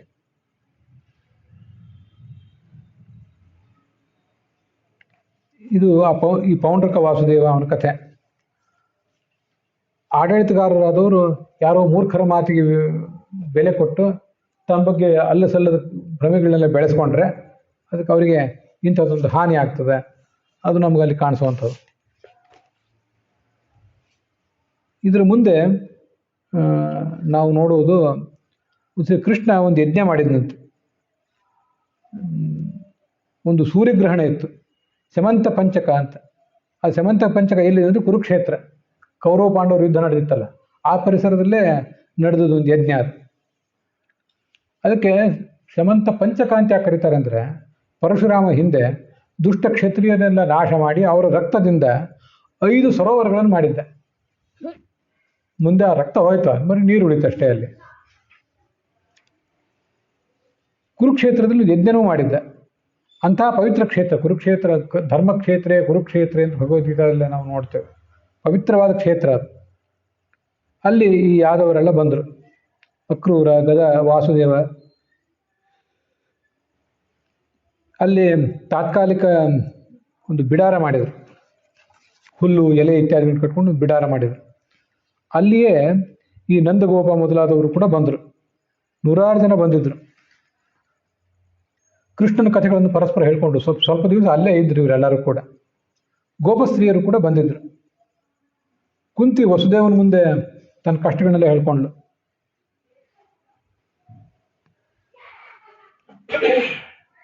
ನಮಗೆ ಇಷ್ಟೆಲ್ಲ ಕಷ್ಟ ಬಂತು, ಆವಾಗ ನೀವು ಯಾರು ನಮ್ಮನ್ನು ನೆನಲಿಲ್ಲ ಅಂತ ಈ ಕುಂತಿ ವಸುದೇವನ ಮುಂದೆ ಹೇಳ್ಕೊಂಡ್ಳು. ಆಗ ಅವನೇನಂದ, ನಾವೇನು ನಿಮ್ಮನ್ನು ನೆನೆಯೋದು, ನಾವೇ ಭಗವಂತನ ಕೈಗೊಂಬೆಗಳಾಗಿಬಿಟ್ಟಿದ್ದೀವಿ, ಅಂಥವರು ನಾವೇನು ಮಾಡೋದು ಅಂತ ಆ ವಸುದೇವ ದೇವಕಿಗೆ ಸಮಾಧಾನ ಹೇಳಿದ. ಅಂಬ ಮಾಸ್ಮಾನ್ ಅಸೂಯೇಥ ದೇವಕ್ರೀಡನಕಾನ್ ನರಾನ್, 70ನೇ ಅಧ್ಯಾಯದ 30ನೇ ಶ್ಲೋಕ. ನಾವೆಲ್ಲ ಮನುಷ್ಯರು, ದೇವತೆಗಳ ಆ ಭಗವಂತನ ಆಟದ ಕೈಗೊಂಬೆಗಳು ನಾವು. ನಮ್ಮ ಮೇಲೆ ಕೋಪಿಸ್ಕೋಬೇಡ, ಭಗವಂತನ ಅಧೀನದಲ್ಲಿದೆ, ಅವನೇನು ಮಾಡಿಸ್ತಾನೆ ಹಾಗೆ ಮಾಡ್ತಾರೆ. ನೋಡು, ಕಂಸ ನಮ್ಮನ್ನೆಲ್ಲ ಪೀಡಿಸಿದ್ದ, ನಾವೆಲ್ಲ ದಿಕ್ಕಾಪಾಲಾಗಿ ಎಲ್ಲೆಲ್ಲೋ ಹೋಗಬೇಕಾಗಿತ್ತು, ಈ ಥರ ನಮ್ಮ ಪರಿಸ್ಥಿತಿ ಬಂದಿದೆ ಅಂತ ಸಮಾಧಾನ ಹೇಳಿದೆ. ಇವತ್ತು ಕಂಸ ಸತ್ತಿರೋದ್ರಿಂದ ಕೃಷ್ಣನ ಬೆಂಬಲ ಇರೋದ್ರಿಂದ ನಾವೆಲ್ಲ ಸ್ವಲ್ಪ ಉಸಿರಾಡುವಂತಾಗಿದೆ ತಮ್ಮ ಕಥೆ ಹೇಳ್ದ. ಅನೇಕ ಜನ ರಾಜರು ಬಂದಿದ್ರು. ಗಾಂಧಾರಿ, ಅವ್ರ ಮಕ್ಕಳು ಭೀಷ್ಮ, ದ್ರೋಣ ಅವರೆಲ್ಲರೂ ಕೂಡ ಅಲ್ಲಿ ಬಂದಿದ್ರು. ಮತ್ತೆ ಅದೇ ಪರಿಸರಕ್ಕೆ ಪಾಂಡವರು ಕೂಡ ಬಂದಿದ್ರು ಅಂತ ಮುಂದೊಂದು ಕಡೆ ಅದು ವರ್ಣಿಸ್ತಾರೆ. ಅಂಥ ಒಂದು ಪವಿತ್ರವಾದ ಪರಿಸರ. ಅಲ್ಲಿ ಗೋಪಸ್ತ್ರೀಯರು ಕೂಡ ಬಂದಿದ್ರು. ಗೋಪಸ್ತ್ರೀಯರು ಭಗವಂತನ ಏನು ಸ್ತೋತ್ರ ಮಾಡಿದ್ರಲ್ಲ, ಅಲ್ಲಿ ಬಂದಿರುವಂಥ ಒಂದು ಶ್ಲೋಕವನ್ನೇ ಇವತ್ತಿನ ಪ್ರವಚನದಲ್ಲಿ ನಾನು ಮಂಗಳದ ರೂಪದಲ್ಲಿ ಹೇಳಿದೆ. ಅದು 70ನೇ ಅಧ್ಯಾಯದಲ್ಲಿ 57ನೇ ಶ್ಲೋಕ, ಅದು ಕೊನೆಗೆ ಬರುವಂಥ ಶ್ಲೋಕ. ನತಾಸ್ಮತೆ ನಾಥ ಪದಾರವಿಂದಂ ಯೋಗೇಶ್ವರೈರ್ ಹೃದಯ ವಿಚಿಂತ್ಯ ಮಗಾಧ ಬೋಧೈ ಅಂತ. ಭಗವಂತನೇ, ಮುಂದಿನ ಜನ್ಮದಲ್ಲಿಯೂ ಕೂಡ ನಾವೆಲ್ಲರೂ ಕೂಡ ನಿನ್ನ ಪಾದಾರವಿಂದದ ದಾಸರಾಗಬೇಕು ಅಂತ ಅಪೇಕ್ಷೆ ಪಡ್ತೀವಿ. ಇಲ್ಲಿವರೆಗೆ ಈ ದೇಹದ ಪೋಷಣೆ, ಲಾಲನೆ, ಪಾಲನೆ ಅದರಲ್ಲೇ ನಾವು ಕಾಲ ಕಳೆದ್ವಿ, ಸಂಸಾರ ಕೂಪದಲ್ಲಿ ಬಿದ್ದಿದ್ದೀವಿ. ಈ ಸಂಸಾರ ಅನ್ನುವ ಈ ಹಾಳು ಬಾವಿಯಿಂದ ಮೇಲೆ ಬರಬೇಕು ಅಂತಿದ್ರೆ ಒಂದೇ ನಿನ್ನ ಪಾದಕಮಲ ಒಂದೇ ಆಧಾರ. ಅದು ನಮ್ಮ ಹೃದಯದಲ್ಲಿ ಯಾವತ್ತೂ ನಮಗಿದ್ದು ನಮಗೆ ಅದು ಧ್ಯಾನಕ್ಕೆ ಗೋಚರ ಆಗಲಿ. ದ್ರೌಪದಿನೂ ಬಂದಿದ್ಲು, ಅಲ್ಲಿ ಪಂಚಪಾಂಡವರೆಲ್ಲ ಬಂದಿದ್ರು ಅಂತ ಹೇಳಿದೆ. ದ್ರೌಪದಿ ಅಲ್ಲಿ ಎಲ್ಲರನ್ನೂ ಕೇಳಿದ್ಲಂತೆ, ನಿಮ್ದೆಲ್ಲ ಮದುವೆ ಹೇಗಾಯಿತು ಸ್ವಲ್ಪ ಹೇಳ್ರಿ. ಕೃಷ್ಣನ ಮದುವೆ ಅಂದ್ರೆ ಒಂದು ಅದ್ಭುತವಾದ ಮದುವೆ. ಎಷ್ಟು ಮದುವೆಗಳು, ಯಾವ ಮದುವೆಗಂತೂ ಹೋಗ್ಬೇಕು ಬಂಧುಗಳು. ಕೆಲವು ಬಂಧುಗಳು ಕೆಲವು ಮದುವೆಗೆ ಹೋಗಿದ್ರು. ಒಟ್ಟಾರೆ ಆಗಿದ್ದು 8 ಮದುವೆಗಳು, ಆಮೇಲೆ 16,100 ಮದುವೆಗಳು. ಎಲ್ಲ ಮದುವೆಗೂ ಬಂದವರು ಎಲ್ಲರೂ ಇರ್ಲಿಕ್ಕಿಲ್ಲ ಪ್ರಾಯ. ಅದಕ್ಕೆ ಹೇಳ್ರಿ ಅಂತ ಸ್ವಲ್ಪ ಅವ್ರು ಕೇಳಿದ್ದಂತೆ ದ್ರೌಪದಿ. ಇದು 71ನೇ ಅಧ್ಯಾಯದಲ್ಲಿ ಹೀಗೆ ಕೇಳಿ ಬರ್ತದೆ. ದ್ರೌಪದ್ಯುವಾಚ ಅಂತ 6ನೇ ಶ್ಲೋಕದಿಂದ ಆರಂಭಿಸಿ 71ನೇ ಅಧ್ಯಾಯದಲ್ಲಿ 6ನೇ ಶ್ಲೋಕದಿಂದ ಒಬ್ಬೊಬ್ಬರೇ ಹೇಳಿದರು. ನಾವು ಹಿಂದೆ ಅದನ್ನು ವಿಸ್ತಾರವಾಗಿ ಕೇಳಿಲ್ಲ, ಬೇಡ ಅಂದ್ಬಿಟ್ಟಿದ್ದೆ. ಒಂದೊಂದೇ ಶ್ಲೋಕದಲ್ಲಿ ಇರೋದ್ರಿಂದ ಅದನ್ನು ಸಂಕ್ಷಿಪ್ತವಾಗಿ ಹೇಳ್ತಾ ಹೋಗಿಬಿಡೋಣ. ನೋಡು, ಜರಾಸಂಧಾದ ರಾಜರೆಲ್ಲ ಶಿಶುಪಾಲನಿಗೆ ನನ್ನನ್ನು ಕೊಡಿಸ್ಬೇಕು ಅಂತ ಬಂದಿದ್ರು. ಆಗ ಕೃಷ್ಣ ಅಲ್ಲಿಗೆ ಬಂದು ನನ್ನನ್ನು ಕರ್ಕೊಂಡು ತಾನು ಮದುವೆ ಮಾಡಿಕೊಂಡ. ಮುಂದೆ ಸತ್ಯಭಾಮ ಅಂತ ಅವಳು ಹೇಳಿದ್ಲು, ನನ್ನ ತಂದೆ ಸತ್ರಜಿತ್, ನನ್ನ ಸಹೋದರ ಪ್ರಸೇನಜಿತ್. ಆ ಪ್ರಸೇನಜಿತ್ ಸತ್ತು ಹೋದಾಗ ನಮ್ಮ ತಂದೆ ಕೃಷ್ಣನ ಮೇಲೆ ಅಪವಾದ ಹೊರಿಸಿಬಿಟ್ಟಿದ್ದ. ಕೃಷ್ಣ ತನಗೆ ಬಂದ ಅಪವಾದವನ್ನು ತೊಳ್ಕೊಳ್ಳುವುದಕ್ಕಾಗಿ ಆ ಸ್ಯಮಂತಕ ಮಣಿ ಎಲ್ಲಿದೆ ಅನ್ನೋದನ್ನು ಹುಡುಕಿ ತಂದ. ಆಗ ನಮ್ಮ ತಂದೆಗೆ ಖೇದ ಅನಿಸಿದೆ, ನನ್ನನ್ನು ಮದುವೆ ಮಾಡಿಕೊಟ್ಟಿದ್ದ. ಬೇರೆ ಯಾರಿಗೋ ಅಕ್ರೂರ, ಶತಧನ್ವನಂತವ್ರಿಗೆ ಮದುವೆ ಮಾಡಿಕೊಡ್ತೀನಿ ಅಂತ ವಾಗ್ದಾನ ಮಾಡಿದ್ದ. ಆ ವಾಗ್ದಾನ ಎಲ್ಲ ಕ್ಯಾನ್ಸಲ್ ಮಾಡಿ ನನಗೇ ಮದುವೆ ಮಾಡಿಕೊಟ್ಟ. ಜಾಂಬವತಿ ಹೇಳಿದ್ಲು, ಇದೇ ಸಮಂತಕ ಮಣಿಯೇ ಕಥೆಯೇ ನಂದು. 27 ದಿವಸ ನಮ್ಮ ಅಪ್ಪನ ಜೊತೆ ಹೋರಾಟ ಮಾಡಿ ರಾಮ ಕೃಷ್ಣ ಇಬ್ಬರು ಅಂತ ಒಬ್ಬರೇ ಅಂತ ಗೊತ್ತಾದಾಗ ನಮ್ಮ ಅಪ್ಪ ನನ್ನನ್ನು ಜಾಂಬವತಿಯನ್ನು ಕೃಷ್ಣನಿಗೆ ಮದುವೆ ಮಾಡಿಕೊಟ್ಟು ಮುನಿಯನ್ನೂ ಕೊಟ್ಟಿದ್ದ. ಮುಂದೆ ಕಾಲಿಂದಿ ಅಂತ ಕೃಷ್ಣನ ಪಾದಸ್ಪರ್ಶ ಮಾಡಬೇಕು ಅಂತ ತಪಸ್ಸು ಮಾಡ್ತಾ ಇದ್ದೆ. ಅದು ಗೊತ್ತಾಯಿತು. ಕೃಷ್ಣ ಮತ್ತು ಅರ್ಜುನ ಇಬ್ಬರು ಕೂಡ ಒಂದು ಪರಿಸರದಲ್ಲಿ ವಿಹಾರ ಮಾಡ್ತಿದ್ದರು. ಅದು ಮಹಾಭಾರತದಲ್ಲೂ ಇದೆ, ಹಿಂದೆ ಇಲ್ಲೂ ಬಂದಿದೆ. ಕೃಷ್ಣ ಮತ್ತು ಅರ್ಜುನ ಇಬ್ಬರು ಕೂಡ ವಿಹಾರ ಮಾಡ್ಲಿಕ್ಕೆ ಹೋಗಿದ್ರು ಒಂದು ಕಡೆ ಎಲ್ಲೋ ವನದಲ್ಲಿ. ಅಲ್ಲಿ ಒಬ್ಳು ತಪಸ್ಸು ಮಾಡ್ತಾ ಕೂತಿದ್ಲು. ಅರ್ಜುನ ಅದನ್ನು ಕೇಳಿದೆ, ನೀನು ಯಾರು, ಏನು ತಪಸ್ಸು ಮಾಡ್ತಿದ್ದೆ ಅಂತ. ನಾನು ಕೃಷ್ಣನ ಮದುವೆ ಮಾಡ್ಕೊಳ್ಳಿಕ್ಕಾಗಿ ತಪಸ್ಸು ಮಾಡ್ತಿದ್ದೀನಿ ಅಂತ ನಾನು ಹೇಳಿದ್ದೆ. ಅದು ಕೃಷ್ಣನಿಗೆ ತಿಳಿದಾಗ ನನ್ನ ಕರ್ಕೊಂಡೋಗಿ ಮದುವೆ ಮಾಡಿಕೊಂಡ. ಅಹಂ ತದ್ ಗೃಹ ಮಾರ್ಜನಿ, ಇವತ್ತು ಅವನ ಮನೆಯಲ್ಲಿ ಕಸ ಗುಡಿಸ್ಕೊಂಡಿದ್ದೀನಿ ನಾನು ಅಂತ ಅವಳು. ಅಂದರೆ ಅವ್ನು ಸೇವಾ ಮಾಡ್ಕೊಂಡಿದ್ದೇನೆ, ಕೃಷ್ಣನ ಸೇವಾ ಮಾಡಿಕೊಂಡು ಅಂತ ಅವಳು ಹೇಳಿದ್ಳು. ಇವಳಿಗೆ ಕಾಲಿಂದಿ ಅಂತಾರೆ. ಯಮುನಾ ನದಿ ಇದೆಯಲ್ಲ, ಆ ಯಮುನಾ ನದಿಗೂ ಕಾಲಿಂದಿ ಅಂತಾರೆ. ಆದರೆ ಆ ಯಮುನಾ ನದಿ ಇವಳಲ್ಲ, ಅವಳು ಸಹೋದರಿ ಇವಳು. ಇದೆಲ್ಲ ಮಹಾಭಾರತ ತಾತ್ಪರ್ಯ ನಿರ್ಣಯದಲ್ಲಿದೆ. ಆ ಯಮುನಾ ನದಿಯ ಸಮುದ್ರರಾಜನ ಹೆಂಡತಿ. ಅವಳು ಕೃಷ್ಣನನ್ನು ಬಯಸೋದಿಲ್ಲ, ಕೃಷ್ಣ ಅವಳ ಮದುವೆಯನ್ನು ಮಾಡ್ಕೊಳ್ಳೋದಿಲ್ಲ. ಇವಳು ಇನ್ನೊಬ್ಬಳು ಕಾಲಿಂದಿ. ಮಹಾಭಾರತ ತಾತ್ಪರ್ಯ ನಿರ್ಣಯ ಇಲ್ಲದೆ ಹೋದರೆ ಯಮುನಾ ನದಿಯೇ ಕೃಷ್ಣನ ಹೆಂಡತಿ ಏನು ಅಂತ ಅನಿಸಿಬಿಡ್ತದೆ. ಅದನ್ನೆಲ್ಲ ತಾತ್ಪರ್ಯ ನಿರ್ಣಯದಲ್ಲಿ ಆಚಾರ್ಯ ಹೇಳಿದ್ದಾರೆ. ಮುಂದೆ ಮಿತ್ರವಿಂದ ಅಂತ ಕೆಲವು ನಾಟಕಗಳೇ ಇದೆ. ಮಿತ್ರವಿಂದ, ಗೋವಿಂದ ಅಂತ ಈ ಹೆಸರುಗಳನ್ನ ಕೇಳಬೇಕು, ಎಷ್ಟು ಚೆನ್ನಾಗಿದೆ ಅಂತ. ಲಕ್ಷಣ, ಭದ್ರ, ನೀಲ, ಮಿತ್ರವಿಂದ. ನಂದೊಂದು ಸ್ವಯಂವರ ಇತ್ತು. ಆ ಸ್ವಯಂವರದಲ್ಲಿ ಕೃಷ್ಣ ಬಂದಿದ್ದ. ನನ್ನನ್ನು ಕೃಷ್ಣನಿಗೆ ಮದುವೆ ಮಾಡಿಕೊಳ್ಳಿಕ್ಕೆ ನಮ್ಮ ಸಹೋದರರ ವಿರೋಧ ಇತ್ತು. ಆದರೆ ಕೃಷ್ಣ ಅಲ್ಲಿ ಬಂದು ಆ ನಾಯಿಗಳನ್ನೆಲ್ಲ ಸೋಲಿಸಿ, ಉಳಿದ ರಾಜರ ನಾಯಿಗಳನ್ನೆಲ್ಲ ಸೋಲಿಸಿ ನಿನ್ನೆ ಶ್ವಯೂಥಮಿವ ಚಾತ್ಮಬಲಿಂ ದ್ವಿಪಾರಿಹಿ ನನ್ನ ಕರ್ಕೊಂಡು ಹೋದ. ನನಗೇನೂ ಬೇಡ, ಇಂದಿನ ಮುಂದಿನ ಎಲ್ಲ ಜನ್ಮಗಳಲ್ಲೂ ಅವನ ಪಾದ ತೊಳೆದ ನೀರೊಂದು ನಂಗೆ ಸಿಕ್ಕರೆ ಸಾಕು ಅಂದ್ಲವಳು. ಸತ್ಯಭಾಮಿನೂ ಹಾಗೆ ಹೇಳಿದ್ದು, ನಾಹಂ ಅಮುಷ್ಯ ದಾಸಿ ಅಂತ. ಮುಂದೆ ನೀಲ ಅಂತ ಒಬ್ಳು, ಇವಳು ಕಥೆ ಹಿಂದೆ ಹೇಳಿದ್ದೆ. ನೀಲ ಅನ್ನೋವಳನ್ನು ಕೃಷ್ಣ ಮದುವೆ ಮಾಡ್ಕೊಂಡಿದ್ದಾರೆ. ರುಕ್ಮಿಣಿಯನ್ನು ಮದುವೆ ಮಾಡ್ಕೊಳ್ಳೋಕ್ಕಿಂತ ಮುಂಚಿನ ಹೆಸರು ಅದು ನೀಲ ಅಂತೇಳಿ. ಆ ನೀಲ ಮತ್ತು ಇಲ್ಲಿ ಬರುವ ನೀಲ ಇಬ್ಬರು ಒಂದೇ ಜೀವ. ಅವಳು ಮೊದಲು ಹುಟ್ಟಿದ್ದು, ಆಮೇಲೆ ಇವಳು ಹುಟ್ಟಿದ್ದು. ಅವಳನ್ನು ಮದುವೆ ಮಾಡ್ಕೊಂಡಿದ್ದ ಮೊದಲು. ಇವಳು ಮದುವೆ ಆದಮೇಲೆ ಆ ನೀಲ ಈ ನೀಲಾಳಲ್ಲಿ ಏಕೀಭಾವ ಹೊಂದಿಬಿಟ್ಲು. ಮುಂದೆ ಇದ್ದದ್ದು ಒಬ್ಬಳೇ ನೀಲ, ಇಬ್ಬರು ನೀಲ ಅಂತ ಇರಲಿಲ್ಲ. ಈ ವಿದುರ ತಾನು ಅರಣ್ಯದಲ್ಲಿ ತನ್ನ ದೇಹ ಬಿಟ್ಟು ಧರ್ಮರಾಜನಲ್ಲಿ ಏಕೀಭಾವ ಹೊಂದಿಬಿಟ್ಟ ಅಂತ ಬರ್ತದೆ. ಆ ಥರ ಇವೆಲ್ಲ. ನೀಲ ಅಂತ ಅವಳು ತನ್ನ ಕಥೆ ಹೇಳ್ಕೊಂಡ್ಳು. ಇವಳನ್ನೇ ರಾಧಾ ಅಂತ ಕೂಡ ಕೆಲವರು ಹೇಳ್ತಾರೆ. ಇರಲಿ, ಒಂದು 7 ಗೂಳಿಗಳಿದ್ದವು, ಭಾರಿ ಕೊಬ್ಬಿದ ಗೂಳಿಗಳು. ಅವುಗಳನ್ನು ನಮ್ಮ ತಂದೆ ಈ ವರನ ಪರಾಕ್ರಮವನ್ನು ಪರೀಕ್ಷೆ ಮಾಡಬೇಕು ಅಂತ ತರಿಸಿದ್ದೆ. ಅವುಗಳನ್ನು ಕಟ್ಟಬೇಕು, ಅವುಗಳನ್ನ ಪಳಗಿಸಿ ಒಂದು ಕಡೆ ಕಟ್ಟಿ ಹಿಡಿದು ನಿಲ್ಲಿಸ್ಬೇಕು ಅವಳು. ಅದು ಪಣ ಇತ್ತು. ಕೃಷ್ಣ ಆಟ ಆಡುವಂತೆ ಕುರಿಮರಿಗಳನ್ನು ಹಿಡಿದು ಕಟ್ಟಿ ಹಾಕುವಂತೆ. ಕ್ರೀಡನ್ ಬಬಂಧ ಯಥ ಶಿಶವೋ ಅಜತೋಕಾನ್ ಆರಾಮಾಗಿ ಸೋಲಿಸಿ ನನ್ನನ್ನು ಮದುವೆ ಮಾಡಿಕೊಂಡ. ತದ್ದಾಸ್ಯ ವಸ್ತುತೆ, ಯಾವತ್ತೂ ಅವನ ದಾಸಿ, ಕೃಷ್ಣನ ದಾಸಿಯಾಗಿ ನನಗೆ ಬದುಕಲಿಕ್ಕೆ ಅವಕಾಶ ಸಿಗಲಿ. ಭದ್ರಾ ಹೇಳಿದ್ಲು, ಕೃಷ್ಣ ನನಗೆ ಸೋದರ ಮಾವನ ಮಗ, ಅವನಲ್ಲೇ ಮನಸ್ಸಿತ್ತು ನನಗೆ. ಆಗ ನನ್ನ ತಂದೆ ನನ್ನ ಮನಸ್ಸನ್ನು ತಿಳಿದು ಅವಳಿಗೆ ಮದುವೆ ಮಾಡಿಕೊಟ್ಟ, ಕೃಷ್ಣನಿಗೆ ಮದುವೆ ಮಾಡಿಕೊಟ್ಟ. ಏನು ಕರ್ಮಭಿರ್ಭ್ರಾಮ್ಯಮಾಣಾಯ ಏನ ಎಚ್ಚೆಯ ಆತ್ಮನಃ. ಕರ್ಮಕ್ಕನುಸಾರವಾಗಿ ಒಮ್ಮೆ ಈ ಜನ್ಮ ಒಮ್ಮೆ ಆ ಜನ್ಮ ಎಲ್ಲೆಲ್ಲೋ ಓಡಾಡ್ತಿರ್ತೇವೆ. ನನಗೆ ಅವನು ದಾಸ್ಯ ಸಿಗಲಿ ಸಾಕು, ಇನ್ನೇನು ಬೇಡ. ಲಕ್ಷಣ ಅಂತ ಮತ್ತೊಬ್ಬಳು ಹಿಂದೆ ವಿಸ್ತಾರವಾಗಿ ಬಂದಿತ್ತು. ಆವಾಗ ಅದನ್ನು ಹೇಳೋದು ಬೇಡ, ಕಥೆ ಸ್ವಲ್ಪ ವೇಗವಾಗಿ ಮುಂದುವರಿಲಿ, ಸಂಕ್ಷಿಪ್ತವಾಗಿ ಹೇಳೋಣ ಅಂತ ಕಾದಿದ್ದೆ. ಅದನ್ನು ಇಲ್ಲಿ ಹೇಳ್ತಿದ್ದೇನೆ. ನನಗೂ ಕೃಷ್ಣನ ಅವತಾರ, ಅವನ ಕಾರ್ಯಗಳ ಬಗ್ಗೆ ಎಲ್ಲ ನಾರದು ಹೇಳಿ ಹೇಳಿ ಯಾವತ್ತಿಂದು ಕೃಷ್ಣನಲ್ಲೇ ನಾನು ಪ್ರೇಮಿಸ್ಲಿಕ್ಕೆ ತೊಡಗಿದ್ದೆ. ಅವಳು ಆ ಲಕ್ಷ್ಮೀದೇವಿ, ಅವನ ಪತ್ನಿ ಲಕ್ಷ್ಮೀದೇವಿ, ಅವಳ ಸನ್ನಿಧಾನ ನನ್ನಲ್ಲಿತ್ತು. ನಾನು ಕೂಡ ಅವನನ್ನೇ ಅಪೇಕ್ಷೆ ಪಟ್ಟಿದ್ದೆ. ನನ್ನ ತಂದೆ ಬೃಹತ್ಸೇನ ಅದನ್ನು ತಿಳಿದು ಒಂದು ಉಪಾಯ ಮಾಡಿದ್ದ. ಒಂದು ಸ್ವಯಂವರ ಏರ್ಪಡಿಸಿದ್ದ.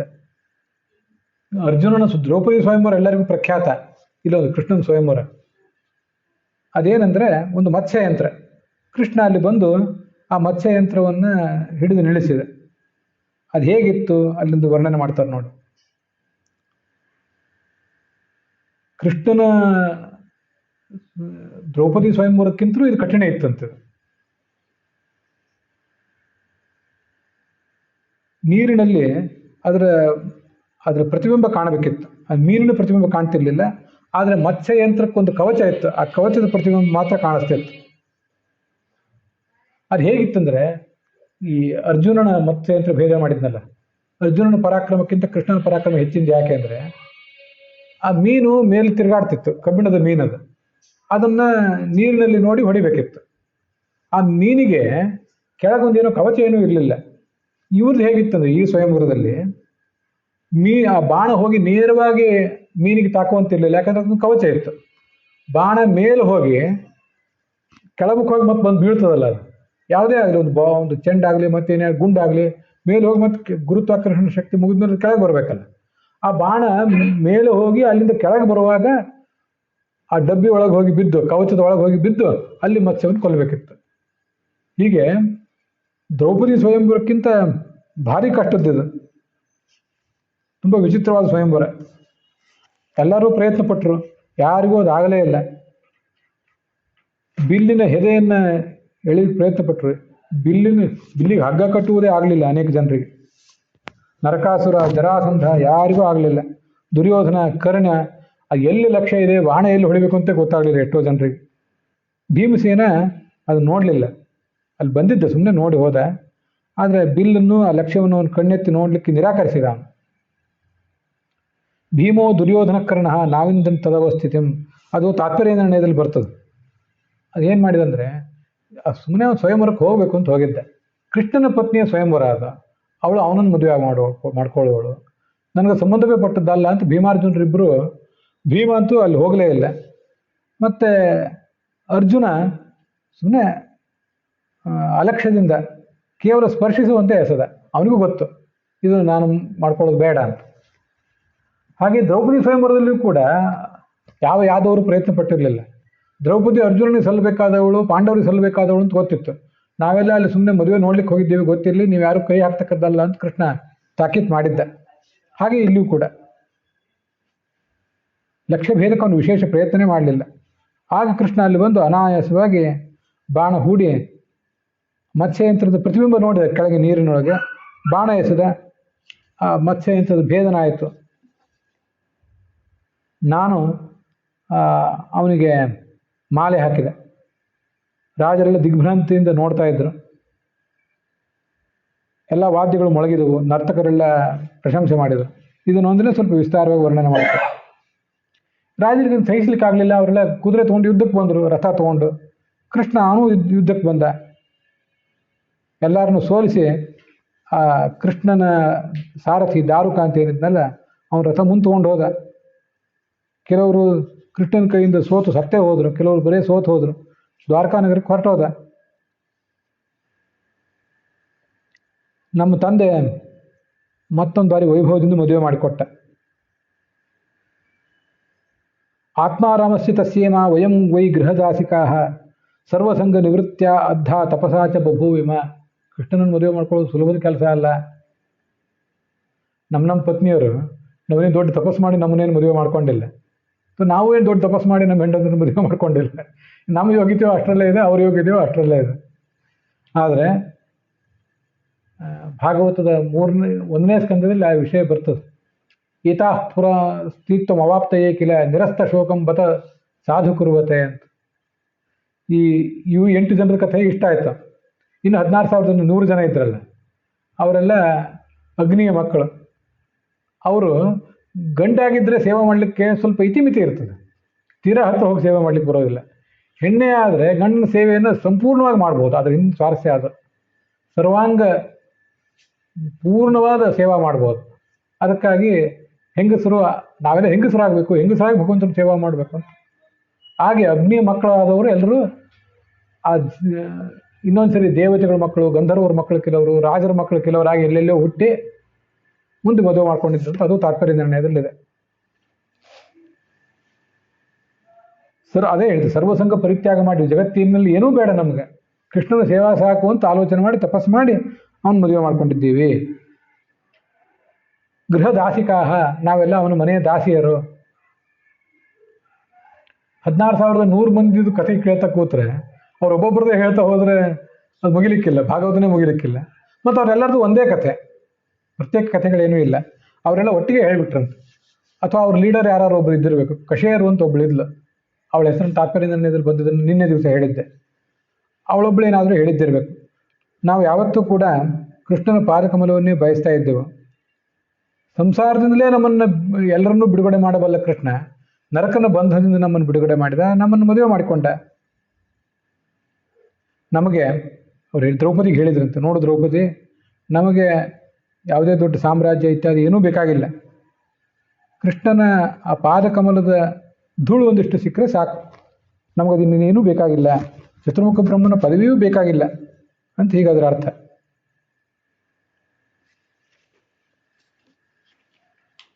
ಕೃಷ್ಣನ ಪಾದದ ಒಂದು ಸೇವೆ ಅನೇಕ ಜನ ಗೋಪಸ್ತ್ರೀಯರಿಗೆ ಸಿಕ್ಕಿತ್ತು. ಎಂತೆಂಥವರು ಅದನ್ನು ಬಯಸಿದ್ರು. ಹುಲ್ಲು ಬಳ್ಳಿಗಳು ಕೂಡ ಬಯಸಿದ್ದವು. ಗಾವಶ್ಚಾರಯತೋ ಗೋಪೈಹಿ ಪಾದಸ್ಪರ್ಶಂ ಮಹಾತ್ಮನಃ ಪುಲಿಂದ್ಯ ಸ್ತೃಣ ವೀರುತಃ. ಕೃಷ್ಣ ಒಂದು ಕಡೆ ಬರಲಿ, ನಮ್ಮ ಮೇಲೆ ಓಡಾಡಲಿ ಅಂತ ಹುಲ್ಲು, ಎಲೆ, ಗರಿಕೆ ಯಾವ್ಯಾವೋ ಬಯಸಿದ್ದು. ನಮಗದು ಸಿಕ್ಕಿದೆ. ಇದೆಲ್ಲ ಕೇಳಿ ಗಾಂಧಾರಿ, ದ್ರೌಪದಿ, ಕುಂತಿಯರಿಗೆಲ್ಲ ಕಥೆ ಕೇಳಿದ್ರು ಅಲ್ಲಿ ತನಕ. ಅಲ್ಲೇ ಕೇಳಿ ಕಣ್ಣಲ್ಲಿ ನೀರೇ ಬಂತಂತು, ಎಂಥ ಅದ್ಭುತ ಇದು ಅಂತ. ಅದನ್ನು 72ನೇ ಅಧ್ಯಾಯದಲ್ಲಿ ಹೇಳ್ತಾರೆ.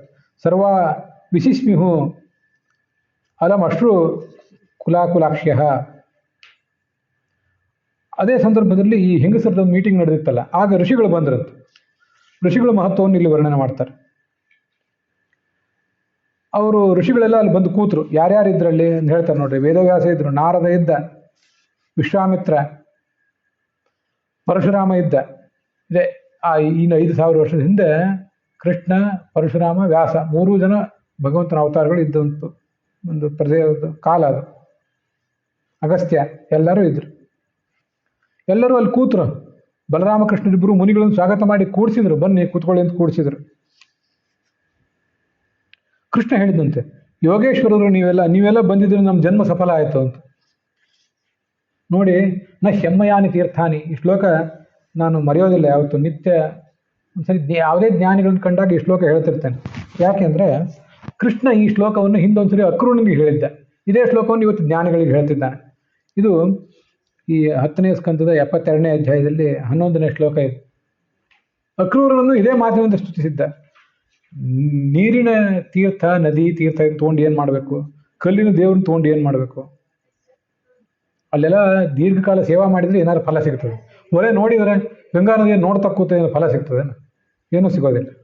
ಆದರೆ ಗುರುಗಳು ಮಾತ್ರ ಒಂದ್ಸರಿ ದರ್ಶನ ಸಿಕ್ಕರೆ ಸಾಕು, ನಮ್ಮನ್ನು ಪವಿತ್ರನಾಗಿ ಮಾಡ್ತಾರೆ. ದರ್ಶನ ಅಂದರೆ ಗುರುಗಳ ಕಣ್ಣಿಗೆ ನಾವು ಬೀಳುವುದು, ನಮ್ಮ ಕಣ್ಣಿಗೆ ಗುರುಗಳು ಬೀಳುವುದು. ಅದಕ್ಕಿಂತ ಹೆಚ್ಚಾಗಿ ದರ್ಶನ ಅಂದರೆ ತಾತ್ವಿಕ ದೃಷ್ಟಿಕೋನ ಅಂತ ಅರ್ಥ ಹೇಳ್ತಾವೆ. ಅದು ಆಗಬೇಕು. ಯಾವ ಅಗ್ನಿ, ಸೂರ್ಯ, ಚಂದ್ರ, ಭೂಮಿ ಏನು ಇವನ್ನೆಲ್ಲ ಉಪಾಸನೆ ಮಾಡಿದರೆ ಅವೆಲ್ಲ ಪಾಪ ಪರಿಹಾರ ಮಾಡೋದಿಲ್ಲ. ಅನ್ಯಥಾ ಜ್ಞಾನಿಗಳಿಗೆ ಅವು ಪಾಪ ಪರಿಹಾರ ಮಾಡೋದಿಲ್ಲ. ಆದರೆ ಜ್ಞಾನಿಗಳಾದ ಗುರುಗಳು ಮಾತ್ರ ಒಂದು ಸ್ವಲ್ಪ ಸೇವಾ ಮಾಡಿದರೂ ಸಾಕು. ವಿಪಶ್ಚಿತೋ ಘ್ನಂತಿ ಮುಹೂರ್ತ ಸೇವೆಯ, ಅಷ್ಟು ಶಕ್ತಿ ಇರ್ತದೆ ಅವರಿಗೆ ಅಂತ ಆ ಜ್ಞಾನಿಗಳು ಸ್ತೋತ್ರ ಮಾಡಿದ. ಅವರಿಗೆಲ್ಲ ದಿಗ್ಭ್ರಾಂತಿ ಆಯಿತು, ಇದೇನು ಕೃಷ್ಣ ನಮ್ಮನ್ನು ಸ್ತೋತ್ರ ಮಾಡ್ತಿದ್ದಾನಲ್ಲ ಅಂತ. ನಿಶಮ್ಯೇತ್ಥಂ ಭಗವತಃ ಕೃಷ್ಣ ಸ್ಯಾಕುಂಠಮೇಧಸಃ ವಚೋ ದುರನ್ವಯಂ, ಈ ಕೃಷ್ಣ ಮಾಡಿದ ಸ್ತೋತ್ರ ನಮಗೆ ಅಪ್ಲೈ ಆದೀತಾ ಇದು ಅಂತ ಅವರಿಗೆ ದಿಗ್ಭ್ರಮೆನೇ ಆಯಿತು. ಕ್ಷಣಕಾಲ ಸುಮ್ಮನೆ ಕೂತ್ಬಿಟ್ರಂತೆ. ಆಮೇಲೆ ಯಾಕೆ ಈಗ ಮಾಡ್ತಾನೆ ಭಗವಂತ? ಆಯಿತು, ಜಗತ್ತಿನೊಳಗೆ ಹುಟ್ಟಿ ಬಂದ ಮೇಲೆ ಈ ಜಗತ್ತಿನ ಜನ ಹೇಗೆ ನಡ್ಕೋತಾರೋ ಹಾಗೆ ನಡ್ಕೋಬೇಕು ಅಂತ ನಿಯಮ ಇದೆ, ನಡ್ಕೊಂಡಿದ್ದಾನಷ್ಟೆ ಅಂದ್ಕೊಂಡ್ರು ಅವರು. ತಾವೇ ಹೇಳಿದರು, ಎನ್ನಾಯ ತತ್ವವಿದುತ್ತಮ ವಯಂ ವಿಮೋಹಿತ ವಿಶ್ವಸಜಾಮಧೀಶ್ವರಂ. ಭಗವಂತ, ನಾವೆಲ್ಲ ತತ್ವಜ್ಞಾನಿಗಳೇ ಹೌದು, ಬೇಕಾಷ್ಟು ಎಲ್ಲ ಪ್ರವಚನ ಮಾಡಿದ್ದೇವೆ, ಬೇಕಾಷ್ಟು ಶಾಸ್ತ್ರಗಳನ್ನ ಅಧ್ಯಯನ ಮಾಡಿದ್ದೇವೆ. ಅಲ್ಲಿಲ್ಲ, ಅದು ಸುಮ್ಮನೆ ನಮ್ಮ ಬಗ್ಗೆ ನಾವು ಹೇಳ್ಕೊಳ್ಳೋ ಮಾತು. ಈ ಮಾತುಗಳೆಲ್ಲ ನಮಗೆ ಅಪ್ಲೈ ಆಗಬೇಕು ಅಂತ ನನ್ನ ದೃಷ್ಟಿಕೋನ. ಜ್ಞಾನಿಗಳಾದ ನಾವು ಕೂಡ ನಿನ್ನ ಮಾಯೆಗೆ ಮರುಳಾಗಿಬಿಟ್ವಲ್ಲ. ಯಾಕೆಂದರೆ ನಿನ್ನ ಎಂಥದ್ದು ಅಂದರೆ, ನಿನ್ನ ನಿಜ ಸ್ವರೂಪವನ್ನು ಯಾರಿಗೆ ತೋರಿಸ್ಬೇಕೋ ಅವ್ರಿಗೆ ತೋರಿಸ್ತೆ, ಎಷ್ಟು ತೋರಿಸ್ಬೇಕೋ ಅಷ್ಟೇ ತೋರಿಸ್ತೆ. ಸ್ವಲ್ಪ ಕಾಲ ಹೆಚ್ಚಾಯಿತು ಅಂದರೆ ಸಾಕಿನಂತ ತೊಗೊಂಡ್ಬಿಡ್ತೆ. ನಿನ್ನ ಲೀಲೆ ವಿಚಿತ್ರ. ನೀನೇ ಧರ್ಮವನ್ನು ಉದ್ಧರಿಸ್ತೆ. ನಮಸ್ತಸ್ಮೈ ಭಗವತೆ ಕೃಷ್ಣಾಯ ಆಕುಂಠಮೇಧಸೆ ಸ್ವಯೋಗಮಾಯ ಛನ್ನ ಮಹಿಮ್ನೆ ಪರಮಾತ್ಮನೇ. ತನ್ನ ಮಹಿಮೆಯಿಂದ ತನ್ನ ವೈಯಕ್ತಿಕ ಸ್ವರೂಪವನ್ನು ಅವನು ಮುಚ್ಚಿಟ್ಕೊಂಡು ಬಿಟ್ಟಿದ್ದಾನೆ. ಯಾರು ತೋರಿಸ್ಲಿಕ್ಕೆ ಪೂರ ತೋರಿಸೋದೇ ಇಲ್ಲ, ಅವನಿಗೆ ಜನರಿಗೆ ತೋರಿಸೋದಿಲ್ಲ ಅಂತ ಅವರು ಭಗವಂತನನ್ನೇ ಪ್ರಶಂಸೆ ಮಾಡಿದರು. ಅಲ್ಲಿ ವಸುದೇವ ಆ ಮುನಿಗಳನ್ನೆಲ್ಲ ಕೇಳಿದ, ಒಂದಿಷ್ಟು ತತ್ವೋಪದೇಶ ಮಾಡಿ ನಮಗೆ, ಜ್ಞಾನ, ಕರ್ಮ, ತತ್ವಜ್ಞಾನ, ಸಾಕ್ಷಾತ್ಕಾರ ಇದೆಲ್ಲ ಹೇಗಾಗೋದು, ಸ್ವಲ್ಪ ತತ್ವಜ್ಞಾನ ಮಾಡಿ, ಉಪದೇಶ ಮಾಡಿ. ಅವರೆಲ್ಲ ಅವನಿಗೆ ತತ್ವೋಪದೇಶ ಮಾಡಿದರು. ಕೊನೆಗೆ ಹೇಳಿದ್ರಂತೆ, ವಸುದೇವ, ನಿನ್ನ ಭಾಗ್ಯ ದೊಡ್ಡದು, ನಿನಗೆ ಮಗನಾಗಿ ಭಗವಂತನೇ ಹುಟ್ಟಿದ್ದಾನೆ. ಇಲ್ಲೊಂದು ಶ್ಲೋಕ, 37ನೇ ಶ್ಲೋಕ 72ನೇ ಅಧ್ಯಾಯದಲ್ಲಿ, ಋಣೈಸ್ತ್ರಿಭಿರ್ದ್ವಿಜೋ ಜಾತೋ ದೇವರ್ಷಿ ಪಿತೃಣಾಂ ಪ್ರಭೋ ಯಜ್ಞಾಧ್ಯಯನ ಪುತ್ರೈಸ್ತಾನ್ ಅನಿಸ್ತೀರ್ಯ ತ್ಯಚನ್ ಪತೇತ್. ಹುಟ್ಟುವಾಗಲೇ ಮನುಷ್ಯನಿಗೆ 3 ಋಣ ಇರ್ತಾವಂತ. ಋಣ ಅಂದರೆ ಸಾಲ. ಇದು ಯಾವುದೇ ಬ್ಯಾಂಕಿಗೆ ಹೋಗಿ ಅರ್ಜಿ ಕೊಟ್ಟು ಸಾಲ ತೊಗೊಂಡದ್ದಲ್ಲ ನಾವು. ಯಾವ ಅರ್ಜಿ ಕೊಡದೆ ಹೋದ್ರೂ ಸಾಲ ನಮಗೆ ಕೊಟ್ಟೆ ಕಳಿಸಿರ್ತಾನೆ ದೇವರು. ಏನಂದರೆ ದೇವತೆಗಳ ಸಾಲ, ಋಷಿಗಳ ಸಾಲ, ಪಿತೃಗಳ ಸಾಲ. ಹೇಗೆ ಮಾಡಬೇಕಿದ್ನೆಲ್ಲ? ದೇವತೆಗಳ ಸಾಲವನ್ನು ಹೇಗೆ ತೀರಿಸ್ಬೇಕು ಅಂದರೆ ಯಜ್ಞ ಮಾಡಿ ತೀರಿಸ್ಬೇಕು. ಯಜ್ಞ ಅಂದರೆ ಯಜ್ಞ ಕುಂಡದಲ್ಲಿ ಯಜ್ಞ ಮಾಡುವುದು ಒಂದು ವಿಧಾನ, ಅದಂತೂ ಇದ್ದೇ ಇದೆ. ದೇವತೆಗಳಿಗೆ ಆಹುತಿ ಕೊಡೋದು, ದೇವತೆಗಳ ಸಾಲ ತೀರ್ತದೆ ಅದರಿಂದ. ಅದಲ್ಲದೆ ಇಡೀ ಜೀವನವನ್ನೇ ಯಜ್ಞ ಅಂತ ಭಾವಿಸಬೇಕು ಅಂತ ಮೊನ್ನೆ ದಿವಸ ಹೇಳಿದ್ದೆ. ಈ ಥರ ಭಾವಿಸಿದರೆ ಆ ದೇವತೆಗಳು ನಮ್ಮನ್ನು ಸ್ವೀಕಾರ ಮಾಡ್ತಾರೆ. ಋಣ ಸ್ವಲ್ಪ ಮಟ್ಟಿಗೆ ಋಣ ತೀರಿದೆ ಅಂತಾರೆ ಅವರು. ಮುಂದೆ ಋಷಿಗಳ ಋಣ ಅಂತ ಇರ್ತದೆ. ಋಷಿಗಳ ಋಣ ಹೇಗೆ ತೀರೋದು ಅಂದರೆ, ಇದು ಋಷಿಗಳ ಋಣ ತೀರಬೇಕಾದ್ರೆ ಅಧ್ಯಯನ ಮಾಡಬೇಕು, ನಾವು ಓದಬೇಕು, ಇನ್ನೊಬ್ಬರಿಗೆ ಪಾಠ ಪ್ರವಚನ ಮಾಡಬೇಕು. ಮಾಡಿದರೆ ಋಷಿಗಳ ಋಣ ತೀರ್ತದೆ. ನಾವು ಇದು ಇವತ್ತು ಹುಟ್ಟಿ ಬಂದಿದ್ದೇವಲ್ಲ, ಜೀನ್ಸಿನ ಮೂಲಕನೇ ಇದೆಲ್ಲ ಹುಟ್ಟಿ ಬಂದಿದೆ. ಇದು ಸಾಮಾನ್ಯ ಸಂಗತಿ ಅಲ್ಲ. ತುಂಬ ತನ್ಮಯತೆಯಿಂದ ಬಹಳ ಎಚ್ಚರಿಕೆಯಿಂದ ಕೇಳಬೇಕಾದ ಸಂಗತಿ ಇದು. ಈ ದೇಶ ಅಂದರೆ ಸಾಮಾನ್ಯ ದೇಶ ಅಲ್ಲ. ಇಲ್ಲಿ ಬ್ರಾಹ್ಮಣನಾಗೇ ನೀವಿರಲಿ, ಮತ್ಯಾವುದೇ ಜಾತಿಯಲ್ಲಿ ಇರಲಿ, ನಮ್ಮ ಮೈಯಲ್ಲಿ ಹರಿಯೋ ರಕ್ತ ಇದೆಯಲ್ಲ, ನಮಗೆ ದೇವತೆಗಳು ಋಷಿಗಳು ಮೊದಲಾದವರು ನಮಗೆ ಅನುಗ್ರಹ ಮಾಡಿ ನಮ್ಮನ್ನು ಇಲ್ಲಿ ಕಳಿಸಿದ್ದಾರೆ. ಯಾವುದ್ಯಾವುದೋ ದೇವತೆಗಳು ಋಷಿಗಳು ದೊಡ್ಡವರು ಮೊದಲಾದವರು ಏನೇನೋ ತಪಸ್ ಮಾಡಿ ಈ ಭಾರತ ದೇಶಕ್ಕೊಂದು ಮಹತ್ವ ತಂದು ಕೊಟ್ಟು ಹೋದರು. ಅವ್ರು ಮಾಡಿದ ಗ್ರಂಥಗಳನ್ನು ಓದಿಕೊಂಡು ನಾವೆಲ್ಲ ಒಂದು 4 ಅಕ್ಷರ ಓದಿ ಪ್ರವಚನ ಮಾಡ್ತಿದ್ದೇವೆ. ಆದ್ದರಿಂದ ಇದರ ಒಂದು ಜ್ಞಾನದ ಲಾಭ ಇಡೀ ಸಮಾಜಕ್ಕೆ ಆಗ್ತಿದೆಯಲ್ಲ. ಮತ್ತು ಇದು ಯಾರ್ದು ಉಪಕಾರ, ಯಾರ್ದು? ಇದು ಇಲ್ಲದೆ ಹೋದ್ರೆ ನಾವೇನು ಮಾಡ್ತಿದ್ದೆವು? ಅದಕ್ಕಾಗಿ ನಾನು ಹೇಳಿದೆ, ಇಲ್ಲೆಲ್ಲ ಕಥೆಗಳು ಕೇಳಿದ್ವಲ್ಲ ಅನೇಕ ಜನ ಋಷಿಗಳು ಅಂತ. ಅದು ಮಾತ್ರ ಅಲ್ಲ, ನಮಗೆ ಯಾರ್ಯಾರ್ದು ಋಣ ಇದೆ ಅಂದರೆ, ನಮ್ಮ ಪಾಠ ಹೇಳಿದ ಗುರುಗಳು ಋಣ ಇರ್ತದೆ. ಇಂಥವರೆಲ್ಲ ಪುಸ್ತಕ ಬರೆದಿಟ್ಟು ಹೋಗಿರ್ತಾರೆ. ನಾನು ಅನೇಕ ಸರಿ ಹೇಳ್ಕೊಂಡಿದ್ದೆ, ನಮ್ಮ ಜೀವಮಾನದಲ್ಲಿ ನಾವು ಒಂದು ಗುರುಕುಲಕ್ಕೆ ಸೇರಿ ವಿದ್ಯಾಭ್ಯಾಸ ಮುಗಿಸಿ ಪಾಠ ಪ್ರವಚನ ಮಾಡ್ತೀವಿ ಅಂತ ಸಮಾಜದ ಮುಂದೆ ಬರುವ ಹೊತ್ತಿಗೆ ಇಂಥ ಅನೇಕ ಜನ ಜ್ಞಾನಿಗಳು ಪುಸ್ತಕ ಬರೆದಿಟ್ರು. ತಮ್ಮ ಇಡೀ ಜೀವಮಾನದಲ್ಲಿ ಅವ್ರು ಕಂಡುಕೊಂಡದನ್ನೆಲ್ಲ. ಅವರಲ್ಲಿ ಅನೇಕ ಜನ ಇವತ್ತು ತೀರ್ಕೊಂಡಿದ್ದಾರೆ. ಅವರು ಅನೇಕ ಜನರದ ಹೆಸರನ್ನು ಹೇಳ್ತಾ ಇವತ್ತು ನಾವು ಪ್ರವಚನ ಮಾಡ್ತಾ ಇರ್ತೇವೆ. ಎಲ್ಲರದು ಋಣ ಇರ್ತದೆ. ಹೇಗೆ ಋಣ ತೀರಬೇಕು ಅಂದರೆ, ಋಣ ತೀರ್ಲಿಕ್ಕೆ ಮಾಡ್ಬೇಕಾದ್ರೆ ಇದೇ ಪಾಠ ಪ್ರವಚನವೇ, ಬೇರೆ ಏನಲ್ಲ. ಯಾರು ಕೇಳಲಿಕ್ಕಿದ್ದಾಗ ಅವರಿಗೆ ಉಪದೇಶ ಮಾಡಬೇಕು, ಹೇಳಬೇಕು. ಇದೇ ಕರ್ತವ್ಯ. ಇದಕ್ಕಾಗಿ ಇದನ್ನು ಶಾಸ್ತ್ರದಲ್ಲಿ ಹೇಳ್ತಾರೆ, ಬ್ರಾಹ್ಮಣೇನ ನಿಷ್ಕಾರಣಂ ಷಡಂಗ ವೇದ ಅಧ್ಯೇತವ್ಯ ಅಧ್ಯಾಪನೀಯಶ್ಚ.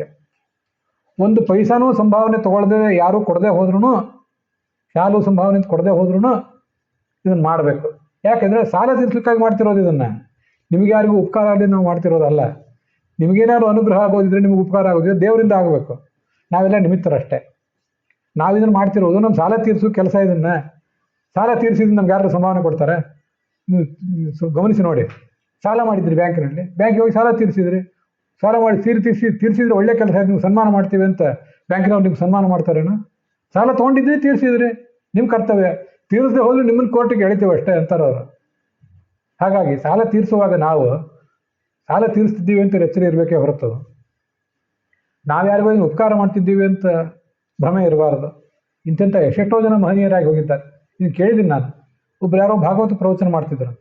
ಒಂದು ವಾರ ಭಾಗವತ ಪ್ರವಚನ ಮಾಡೋದು ಒಂದು ಊರಿನಲ್ಲಿ. ಮಾರನೇ ದಿವಸ ಮಂಗಳ ಇಟ್ಕೊಳ್ರಿ ಅಂತ ಹೇಳೋದು ಅವರಿಗೆ. ಅವರೆಲ್ಲ ಉತ್ಸಾಹದಿಂದ ಮಂಗಳ ಇಟ್ಕೊಂಡ್ರೆ, ಇವ್ರು ಮಾರನೇ ದಿವಸ ಈ ಆಚಾರ ಇಲ್ಲ, ಎಲ್ಲೋ ಹೋಗಿಬಿಟ್ಟಿದ್ದಾರೆ. ಎಲ್ಲಿ ಹೋಗ್ತಿದ್ರಂತೆ ಗೊತ್ತಿಲ್ಲ. ಮುಂದಿನ ಊರಿಗೆ ಅಲ್ಲಿ ಮತ್ತೆ ಪ್ರವಚನ, ಅಲ್ಲಿ ಮಂಗಳ ಆಗೋತಿ ಮತ್ತೆ ಮುಂದಿನ ಊರು.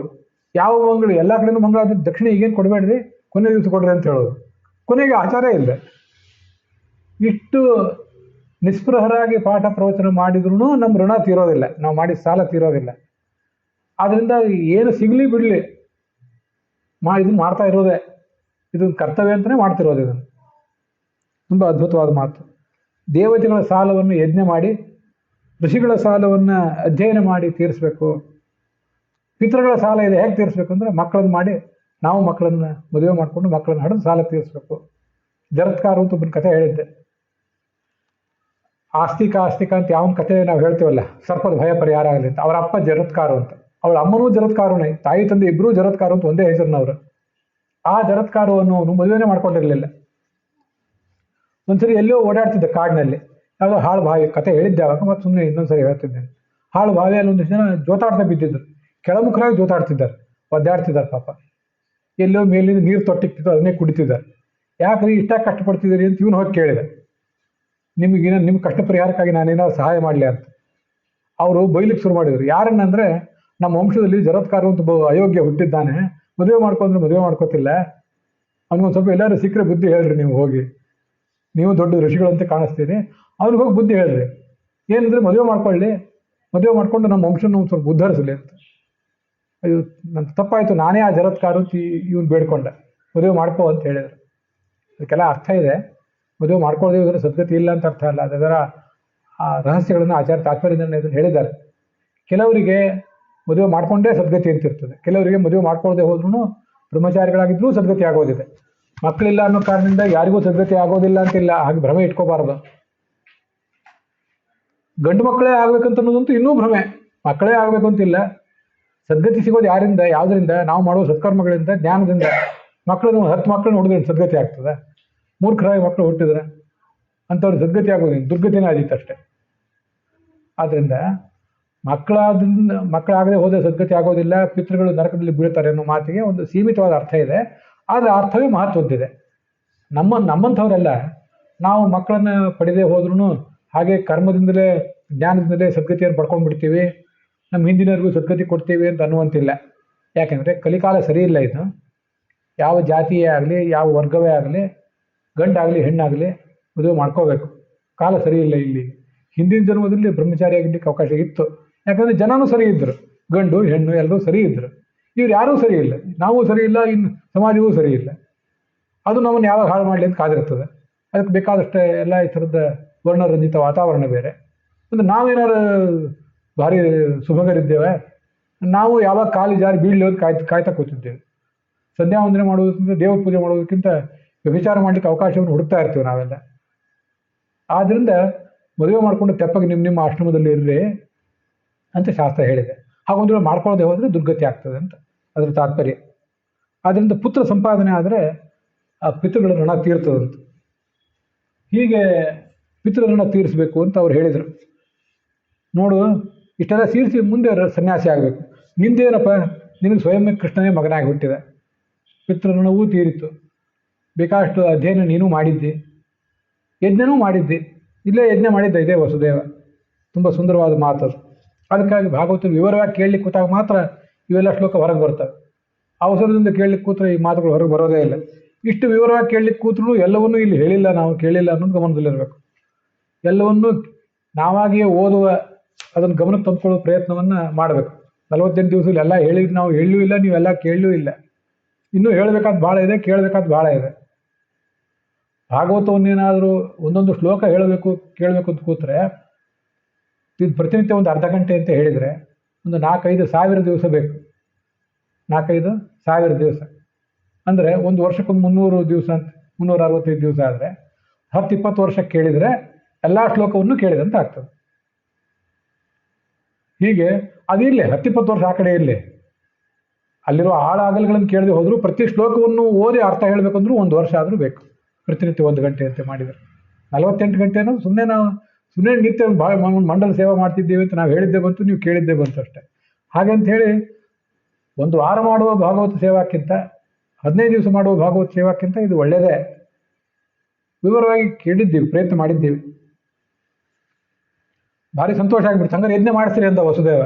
ಯಜ್ಞ ಮಾಡಬೇಕು ಅಂದಿಲ್ಲ, ಬರೀ ನೀವೇ ಪುರೋಹಿತರು ಬಂದಿದ್ದೀರಿ, ಮತ್ತು ಇದಕ್ಕಿಂತ ಏನು ಒಳ್ಳೆ ಕೆಲಸ ಏನಿದೆ, ಯಜ್ಞ ಮಾಡೇ ಬಿಡೋಣ ಅಂತ ಯಜ್ಞ ಮಾಡಿಸೇ ಬಿಟ್ಟ ಅಂತ ಅಲ್ಲೇ ವರ್ಣನೆ ಮಾಡ್ತಾರೆ. ಆ ವಸುದೇವರ ಋತ್ವಿಕಗಳೆಲ್ಲ ಅವರೆಲ್ಲ ಬೇಕಾಷ್ಟು ಯಜ್ಞಗಳೆಲ್ಲ ಮಾಡಿಸಿದರು. ಪರಶುರಾಮ ತಯಾರು ಮಾಡಿದ ಯಜ್ಞ ಕುಂಡಗಳಲ್ಲಿ ಅವರಿಗೆ ಸ್ನಾನ ಮಾಡಿಸಿದರು, ವಸುದೇವನ ಪತ್ನಿಯರಿಗೆ.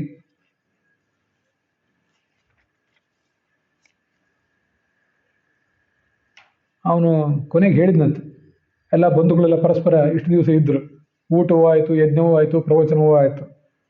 ನೋಡು, ದೇವರು ಹಾಕಿರೋ ಬಂಧನ ಇದು. 73ನೇ ಅಧ್ಯಾಯದಲ್ಲಿ 20ನೇ ಶ್ಲೋಕ ವಸುದೇವ ಹೇಳೋ ಮಾತು. 73ನೇ ಅಧ್ಯಾಯದ 20ನೇ ಶ್ಲೋಕ. ಜೀವರಿಗೆ ಭಗವಂತನೇ ಹಾಕಿಬಿಟ್ಟಿದ್ದಾನೆ ಈ ಸ್ನೇಹ ಪಾಶ.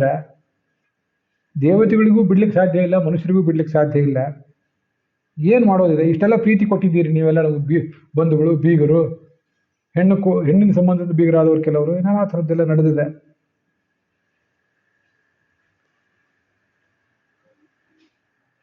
ನಂದಗೋಪನಿಗೆ ಮಾತು ಹೇಳಿದೆ, ನನ್ನ ಮಕ್ಕಳನ್ನು ನೀನು ಚಿಕ್ಕವರಿದ್ದಾಗ ನೋಡ್ಕೊಂಡಿದ್ದಿ, ಇವತ್ತು ನಂದಗೋಪನು ಬಂದಿದ್ದ, ಅಲ್ಲಿ ಗೋಪಸ್ತ್ರೀಯರೆಲ್ಲ ಬಂದಿದ್ರು ಅಂತಿದೆ. ಈ ಪ್ರೀತಿಯಿಂದ ಮಾತನಾಡುವಾಗ ಆ ವಸುದೇವರಿಗೆ ಹೃದಯವೇ ಕಿತ್ತು ಬಂದಂತಾಗಿತ್ತು. ಜೋರಾಗಿ ಒಂದ್ಸರಿ ಅತ್ತೇ ಬಿಟ್ಟನಂತೆ. ರುರೋಧ ತತ್ಕೃತ ಮೈತ್ರಿ 10-11 ವರ್ಷ ಮಕ್ಕಳನ್ನ ಕಾಪಾಡಿದ್ದಾನೆ ಸುಮ್ಮನೆ.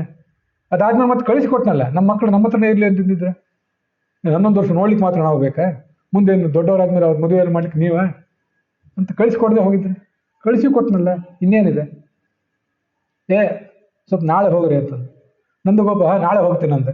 ಇವತ್ತು ನಾಳೆ ನಾಳೆ ಅಂತ ಹೇಳಿ 3 ತಿಂಗಳಾಯ್ತಂತ. ಅಲ್ಲಿ 3 ತಿಂಗಳು ಹಾಗೆ ಎದ್ದುಬಿಟ್ರು ಎಲ್ಲ ಬಂಧುಗಳು. ಸಾಕು ಅಂತ ಅಷ್ಟೆಲ್ಲ ಪ್ರಸಂಗ ಬಂದಾಗ ಎಲ್ಲರಿಗೂ ಬೇಕಾದಷ್ಟು ಉಪಕರಣಗಳೆಲ್ಲ ಕೊಟ್ಟ. ಅದಾದ್ಮೇಲೆ ನಂದಗೋಪ ಅಲ್ಲಿಂದ ಮೊಸರಾನಗರಕ್ಕೆ ಹೊರಟೋದ. ಉತ್ತರ ಪ್ರದೇಶದಿಂದ ಗುಜರಾತಿಗೆ ಬಂದಿದ್ರು. ಅಷ್ಟು ದೀರ್ಘಕಾಲ ಇದು. ಮುಂದೆ ಗೋಪ ಸ್ತ್ರೀಯರು ಕೂಡ ಹೊರಟೋದ್ರು. ದ್ರೋಣ, ಭೀಷ್ಮ, ಧೃತರಾಷ್ಟ್ರ, ಅವನ ಮಕ್ಕಳು ಎಲ್ಲರೂ ಹೋದರು. ಪಾಂಡವರು ಇಲ್ಲಿ ನೋಡಿ ಕೊನೆಗೆ ಪಾಂಡವಾಶ್ಚ ಮಹಾತ್ಮಾನಃ ವೃಥಾ ಚ ನೃಪಸತ್ತಮ. ನಡುವೆ ಮಹಾಭಾರತ ಕಥೆಯನ್ನು ಹೇಳ್ರಿ ಅಂತಂದಿದ್ರಿ. ಬಂದಿದೆ, ತಾನಾಗಿ ಬಂದಿದೆ. ಒಂದಿಷ್ಟು ಮಹಾಭಾರತದಲ್ಲೂ ಇದೆ ಇದು. ಮಹಾಭಾರತದಲ್ಲಿ ಇಲ್ಲಿದೆಲ್ಲ ದ್ರೌಪದಿಗೆ ಇವರೆಲ್ಲರೂ ತಮ್ಮ ಮದುವೆ ಮಾಡ್ಕೊಂಡು ಕಥೆ ಹೇಳಿದ್ರಲ್ಲ, ಅವರೆಲ್ಲ ಕೇಳಿದ್ದು ಮಹಾಭಾರತದಲ್ಲಿದೆ. ಅದೊಂದಿಷ್ಟು ಈ ವನಪರ್ವದಲ್ಲಿ ಎಲ್ಲೋ ಒಂದು ಕಡೆ ಇದೆ. ಏನು ದ್ರೌಪದಿ 5 ಜನ ಗಂಡಂದ್ರನ್ನ, ಲೋಕೈಕ ವೀರರಾದ ಮಕ್ಕಳ ಗಂಡಂದ್ರನ್ನ ಕೈಯಲ್ಲಿ ಇಟ್ಕೊಂಡ್ಬಿಟ್ಟಿದ್ಯಲ್ಲ, ಅದು ಏನು ಮಾಟ ಮಂತ್ರ ಮಾಡಿದಿ ಅಂತ ಇವ್ರಾಕಿ ಕೇಳಿದ್ರಂತೆ. ಮಾಟ ಮಂತ್ರ ಸುದ್ದಿ ತೆಗಿಬೇಡ್ರಿ, ಮಾಟ ಗೀಟ ಮಂತ್ರ ಮಾಡಿದರೆ ಗಂಡಂದ್ರ ಕೈಯಲ್ಲಿ ಉಳಿಯೋದಿಲ್ಲ, ಭಕ್ತಿಯಿಂದ ಪ್ರೀತಿಯಿಂದ ಉಳಿತಾರೆ ಅಂತ ಹೇಳಿದ್ಲತ್ತವು ದ್ರೌಪದಿ. ಅದು ಅಲ್ಲಿ ಬಂತು. ಕೃಷ್ಣ ರಾಮರ ಮಹಿಮೆ, ಕೃಷ್ಣ ಮತ್ತು ಬಲರಾಮರ ಮಹಿಮೆಯನ್ನೆಲ್ಲ ಆ ಋಷಿಗಳು ಈ ವಸುದೇವನಿಗೆ ಹೇಳಿದರು. ಅದನ್ನೆಲ್ಲ ಕೇಳಿ ಅವನಿಗೂ ಆನಂದ ಅನಿಸಿತು. ಆಮೇಲೆ ಅವರೆಲ್ಲರನ್ನು ಕೂಡ ಅವನು ಕಳಿಸಿಕೊಟ್ಟ.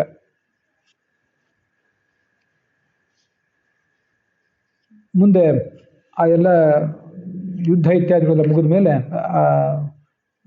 ಆ ಕ್ಷೇತ್ರದ ಪ್ರವಾಸ ಎಲ್ಲ ಮುಗಿದ ಮೇಲೆ ಅಲ್ಲಿಂದ ಹೊರಟೋದ್ರು. 74ನೇ ಅಧ್ಯಾಯದ ಫಲಶ್ರುತಿ ಒಂದು ನೋಡಿ ಇವತ್ತಿನ ಈ ಭಾಗ ನಾವು ಮುಕ್ತಾಯ ಮಾಡೋಣ. 75ನೇ ಅಧ್ಯಾಯದಲ್ಲಿ ಕೃಷ್ಣ ಮತ್ತು ರುಕ್ಮಿಣಿ ಇಬ್ಬರು ಕೋಲಾಹಲ ಮಾಡಿದ್ದು, ಹೆಚ್ಚು ಕಡಿಮೆ ಡೈವೋರ್ಸಿನ ತನಕ ಹೋಗಿದ್ದನ್ನು ನಾಳೆ ನೋಡ್ತೇವೆ. ಈ ಅಧ್ಯಾಯ ಶ್ರವಣ ಮಾಡಿದ್ದು ಏನು ಫಲ ಅಂದರೆ, ವ್ಯಾಸಪುತ್ರನಾದ ಶುಕಮುನಿ ಹೇಳಿದ ಕಥಾ ಇದು. ಜಗತ್ತಿನ ಪಾಪ ಕಳೀತದೆ. ಕಿವಿಗೆ ಆಭರಣ, ಗಮನಿಸಿ. ಚರಿತಂ ಅಮೃತ ಕೀರ್ತೆ ಜಗದ್ ತದ್ಭಕ್ತ ಸತ್ಕರ್ಣ ಪೂರಂ. ಸ್ತ್ರೀಯರು ಕರ್ಣಕುಂಡಲೆಲ್ಲ ಹಾಕೋತಿರ್ತಾರೆ, ಗಂಡಸರು ಹಾಕೋತಾರೆ. ಇತ್ತೀಚೆಗೆ ಸಣ್ಣ ಸಣ್ಣದು ಅದನ್ನಾದರೂ ಒಂದು ಆಧುನಿಕ ಫ್ಯಾಷನ್ ಅಂತ ಹಾಕೋತಿರ್ತಾರೆ. ಈ ಏನೂ ಹೊರಗೆ ನೀವು ಹಾಕೊಳ್ಳದೆ ಹೋದ್ರು, ಯಾರು ಕಳ್ಳಕ್ಕಾಕರ ಭಯ ಇಲ್ಲದೇನೆ ನಾವಿಲ್ಲಿ ಧರಿಸಬಹುದು ಅದು ಆಭರಣ ಅಂದರೆ ಕೃಷ್ಣನ ಕಥೆ. ಕಿವಿಗೊಂದು ಆಭರಣ ಇದೆ. ಅದನ್ನು ಈಗ ಯಾರು ಹೇಳಿರ್ತಾರೆ, ಅನುಶೃಣೋತಿ ಶ್ರಾವಯೇದ್ವಾ, ಯಾರು ಹೇಳ್ತಾರೆ ಕೇಳ್ತಾರೆ ಅವರೆಲ್ಲರೂ ಕೂಡ ವೈರಾಗ್ಯವನ್ನು ಪಡೆದು ಪರಂಧಾಮಕ್ಕೆ ಹೋಗ್ತಾರೆ ಅಂತ. ಅಲ್ಲಿಗೆ 74ನೇ ಅಧ್ಯಾಯ ಸಮಾಪ್ತವಾಗಿದೆ. ಏಕಾದಶಿ ದಿವಸ ನಾವು ಈ ಶ್ರವಣ ಮಾಡಿದ್ದೇವೆ. ಈ 48 ದಿವಸದ ಸೇವಾದಲ್ಲಿ ಇದು ಕೊನೆಯ ಏಕಾದಶಿ. ಅಲ್ಲಿಗೆ ಈ ಭಾಗ ಸಮಾಪ್ತವಾಗಿದೆ. ಹುಸಿಯ ನಾಡಿ ಹೊಟ್ಟೆ ಹೊರೆವ ವಿಷಯದಲ್ಲಿ ರಸಿಕನೆಂದು ಹುಸಿಗೆ ಹಾಕಿದಿರೋ ಎನ್ನ ಋಷಿಕೇಶನೇ, ಈಶನಿಂದ ಚರಣ ಭಜನೆ ಆಶೆಯಿಂದ ಮಾಡುವೆ, ದೋಷ ರಾಶಿ ನಾಶ ಮಾಡು ಶ್ರೀಶ ಕೇಶವ. ಶ್ರೀಕೃಷ್ಣಾರ್ಪಣಮಸ್ತು.